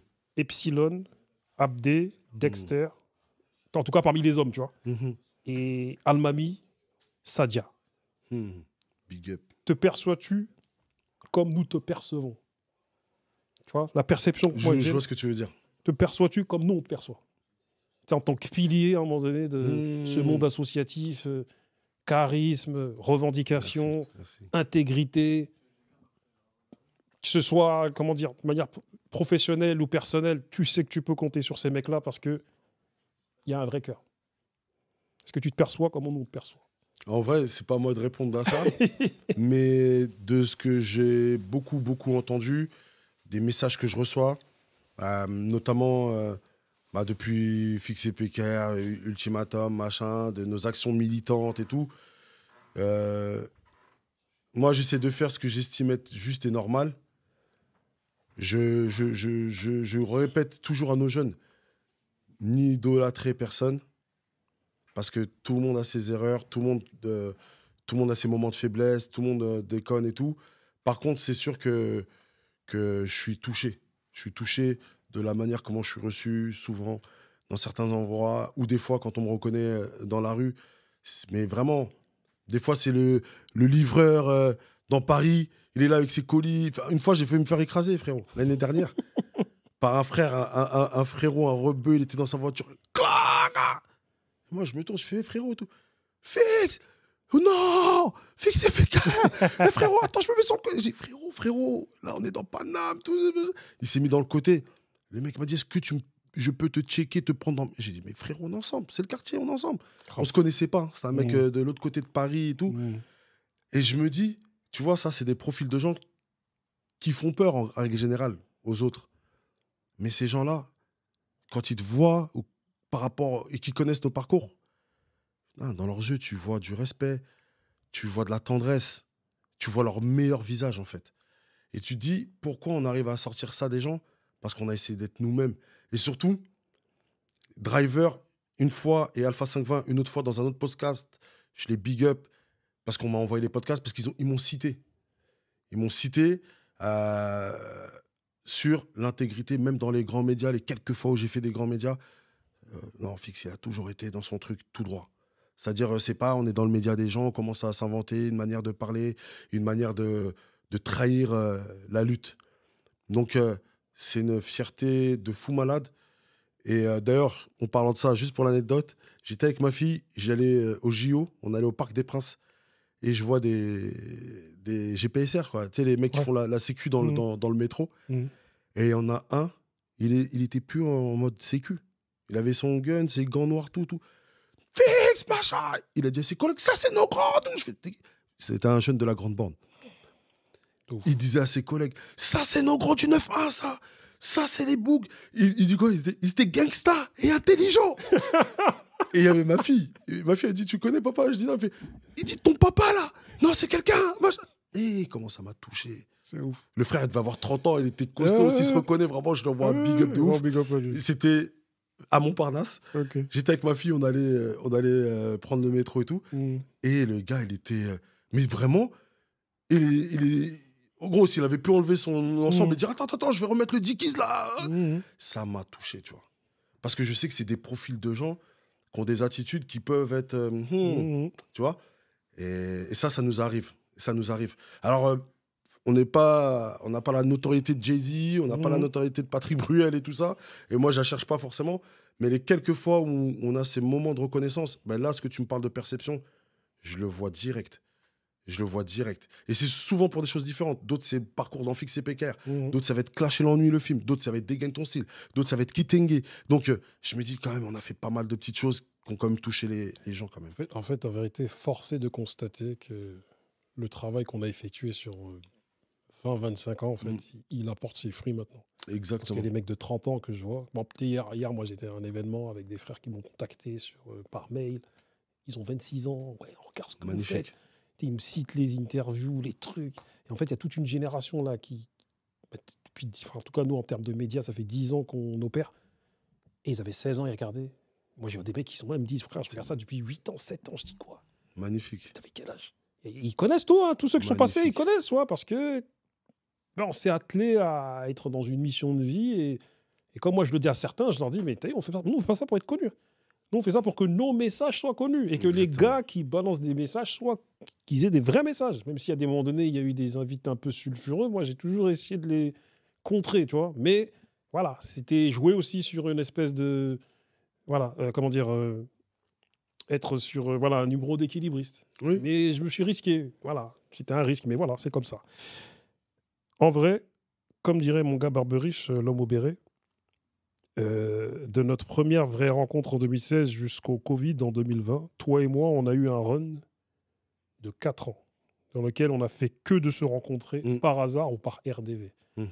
différents événements liés aux violences policières, liés à des thématiques via les quartiers. Je me souviens d'une interview que j'avais faite mon frère. Tu vois, et j'avais interviewé au moins 20 personnes, chose qu'aujourd'hui, Joe, moi, je serais fatigué de le faire. Hein. J'ai plus la force de faire ça, mais j'avais interviewé au moins 30 personnes ce jour-là. Je me souviens que je t'avais interviewé. Tu t'en souviens de ça? Sadia, toi, je vous avais interviewé. Je prenais les gens dans le vif. C'était à Grigny. Hein. Non, même pas. Mon frère, le film Mon frère. Ah, Mon frère. Ouais, oui. le film Mon frère. Bien sûr. Voilà. Bien sûr. C'était sur Paname. Tu vois. Tous les bilans qu'on a pu faire, voilà, en 4 ans. L'immersion aussi qu'on a faite aux Ulysses, où j'étais venu avec ma caméra et j'avais fait plusieurs interviews avec Douga, toi, Hichem, Choukri, PKR, tac, j'avais interviewé tout. Et d'ailleurs, ça avait touché ta sœur, d'ailleurs. Ah là là. Tu vois, Cannes des quartiers. Laisse-moi faire un grand big up à ma sœur. Dis-moi. Qui vit en Afrique. Et du côté d'une ville que j'aime beaucoup, que j'ai découvert, Dakar. Big up à elle, big up aux gens qui te suivent à Dakar, parce qu'il y a des gens qui te suivent là-bas, au pays. Et big up à elle, parce qu'elle, elle regarde toutes mes interventions, et après, elle fait ses retours. Hey, t'as vu quand t'as dit ça? Ouais, machin, mais là, quand t'as dit ça, là, pourquoi t'as cligné des yeux, machin et tout. Donc, elle est bienveillante, et elle suit tes émissions aussi. Ah, big up. Parce que t'abordes des thèmes qui touchent nos sœurs aussi. Et ça, c'est fort, frérot. C'est fort de ouf. Big up à ta sœur. Merci beaucoup. Et voilà, deuxième validation qui m'avait touché le plus. Ta femme et ta sœur. Ah, merci. Quand tu m'as dit ça, j'étais comme ça. Ah ouais. Moi, ça m'a... J'ai dit, ah ouais, on arrive à toucher nos sœurs, des femmes. Big up à elle et ses enfants, tout ça, vraiment. Voilà. Cannes des quartiers, je me suis rendu là-bas aussi. Fort. T'es venu à nos afters. Oui. Avec Bobby, avec plein de mecs, quand on faisait des big afters, là. Ouais. Tu vois, je veux dire, sur FB, filmé comme ça, avec des téléphones. Et c'était en 2016, ça, 2017. Ouais. Un jour, tu m'appelles avec Samir, et vous me dites, Bouba, on est aux Ulysses, tu fais quoi? Il dit, je suis chez moi. Vas-y, viens. C'est vrai. Et on est venu, on a fait le tour du quartier. J'avais ma caméra. C'était lourd. Mais ce jour-là, je me souviens que j'ai pas dégainé ma caméra comme tonton Marcel. Parce qu'en fait, l'instant qu'on vivait, il était trop vrai. C'est trop vrai. Mais t'es même venu quand on a perdu des papas, on a perdu des gens du quartier. Exactement, et les gens des Ulysses, ils te voyaient. Enfin, disons-nous les choses, Bouba. Et ça, tu vois ce que je veux dire? Mais ça n'a pas de prix. Et on a vécu plein de trucs où tu me disais, mais pourquoi j'ai pas pris ma caméra? Ouais, exactement. Mais en fait, t'as vu, en vérité, j'ai bien fait de pas la prendre ou pas la dégainer parce que l'instant, il est trop vrai. Et t'as vu, des fois, il faut pas filmer, frère. C'est vrai. Et je me suis même allé chez ton père. C'est vrai. Tu vois, on s'est posé chez ton daron, on a parlé avec ton daron comme ça. C'est vrai, c'est vrai. Et ce jour-là, on a fait le tour du quartier. Mais ce jour-là, j'ai dit, mais voilà, mais c'est vrai, c'est vrai. Mais c'était une immersion de fou malade. C'est vrai. Moi, qui m'a apporté de fou malade. Et comme je t'ai dit, hein, pour moi, t'es le DNLC punchliner numéro 1. Merci. Tu vois, 2 fois 10 000 vues sur Facebook, YouTube. Merci. Et un beau jour, tu me contactas pour que je retire tout du net. Pourquoi cette décision? Parce que je fais à peu près la même chose pour ma musique. Parce qu'en fait, je te jure, j'ai tellement... Peut-être que j'ai un peu trop sacralisé, donc je vais le remontrer, Kitenge. Je veux tellement... que ce soit ce qui reste, que j'aimerais en vrai, c'est très technique. J'aimerais que quand tu tapes Fix Niavo, tu tombes à quelque chose qui réfère direct à soit mon côté documentaire, soit mon côté militant, soit directement sur ça. Je renie pas Ultimatum, nos interactions et tout ça, mais c'est juste que pour moi, par exemple, l'interview qu'on est en train de faire là, je pense que c'est la meilleure de toutes. Grave. Je t'ai dit que ça va être... Je t'ai dit, moi. Tu me l'avais dit, on s'est donné les moyens et je t'avais promis. Et je t'avais toujours promis une chose, c'était sur le côté street et tout ça. Je t'avais dit, Bouba, t'as vu, je garde des choses parce que il y a des choses, j'ai pas envie que les gens ils sachent, j'ai pas l'image que je veux donner sur les moments où on était en bande, machin et tout ça. Mais en fait, là, aujourd'hui, je me suis pas libéré d'un poids parce que c'est quelque chose que j'avais prévu. Mais c'est vrai que je voulais que ce soit accompagné d'un outil promotionnel. Et c'est pas mercantile, mais c'est juste que pour moi, ce Scud, c'est un livre. C'est un livre audio, en fait. Et que j'y ai mis tellement de ma personne, tellement de mon histoire, tellement de mon vécu, que pour moi, ce que j'ai dit chez Grice, ce que je dis chez toi, ce que je vais dire dans les autres moments promotionnels, c'est tellement moi que je préfère que les gens ils retiennent ça. Tu vois? Donc, en vrai, c'est très simple. Et comme je sais que toi, t'es mon gars de confiance, je sais que tu comprenais ma démarche et tu m'as dit, Frangin, il n'y a pas de problème. Et par contre, s'il y a des gens qui veulent qu'on remette les trucs, On les remettra parce que je pense que tu les as pas effacés. Ah, oui, Ils sont pas effacés et tout. Et je pense qu'on les remettra. On les remettra. Il y a rien à cacher. Hein. C'est des interviews qui ont bien tourné. Et moi, j'ai eu des retours de gens du sud de la France, des gens qui disaient putain, ça fait plaisir. On dirait des mecs avec qui j'ai grandi. Tu vois. Et ben, c'est ça en fait. Et ben, toute cette énergie-là, là, le temps d'un moment, je vais vraiment la concentrer sur Kitenge et sur cette interview qu'on est en train de faire. Et bien sûr que après, moi, je ne suis pas ton chef, ni ton chef éditorialiste ou quoi, que bien sûr qu'à un moment donné, on remettra toutes les vidéos et tout. Mais là, c'est vraiment à tous nos gars, j'essaie de dire, les gars, essayez d'enlever les queutruches. Là, je vais vraiment me concentrer sur cette partie-là de la promo. Et c'est pareil pour Spotify et tout. Moi, je voulais vraiment retirer tout ce qui était Fix Niavo, machin, laisser que fixer PKR à la limite. Mais vraiment, on se concentre sur Kitenge. C'était vraiment ça. On en a parlé, c'était il y a 2-3 ans. Parce que, en fait, les gens ne savent pas, j'étais déjà sur Kitenge à fond. Et Kitenge, je l'ai vraiment pensé comme un scud intemporel et pas comme un truc qu'on va digérer comme du fast-food, quoi. En vérité, nous n'avons pas fini, mais on va se faire une deuxième partie. On Avec est obligé. plaisir. Avec plaisir. On a trop discuté, toi et moi. Avec grand plaisir. Et comme l'a dit ta femme, là, si on reste là, ça va durer 3 heures. Ça fait déjà 2 heures, je pense. Voilà, 2 heures. 2 heures pile. 2 heures pile. Et j'ai pas vu le temps passer. Ouais, j'ai vu mon gars Barberich arriver, donc ça veut dire qu'il faut qu'on enchaîne la prochaine émission. Big up à Barberich, big up à vous, big up à vous, big up à vous. À ce que vous faites, les gars. Vraiment. Vraiment. Il y a une valeur sûre qui est en train d'arriver, c'est Abou Bakar Conté de Montparis FM, d'ailleurs, dont son grand est notre gars Daniel Mendy de Grigny. Valeur sûre qui est en train d'arriver là. C'est lui qui va présenter la prochaine émission et moi je vais m'asseoir seulement.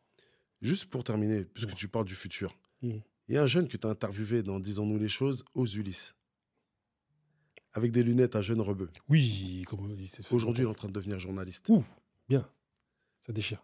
Tu vois? Ok. Et j'ai parlé avec des potes à lui il y a un mois et il m'a dit, il avait une vocation et tout, mais il n'avait jamais vraiment exprimé face caméra. Et il avait ce truc-là sur lequel il s'est appuyé. Et aujourd'hui, il travaille dans une radio que je ne vais pas citer et tout. Et je pense que vous allez en entendre parler très prochainement. Comme quoi, tu as vu une étincelle, bim. On avait vu ça. On avait vu ça en lui. Il présentait, commentait les matchs de foot. Il parlait, t'as kiffé, tac, tu l'as invité aussi. Ouais, après, invité, voilà, tac. Et ça a développé. Magnifique. Il l'avait en lui, hein. Mais il s'est dit, c'est mes grands frères. Et ça lui a donné un cap de fou malade. Et je vous dis, il arrive. Je parle pas trop. Je lui souhaite en tout cas. Nous ne sommes que dans nos rôles. On continue. Suite au prochain épisode avec mon frère que j'aime. Mais aussi. Fix Niavo. Big up à toi, frangin. Merci à toi. Merci.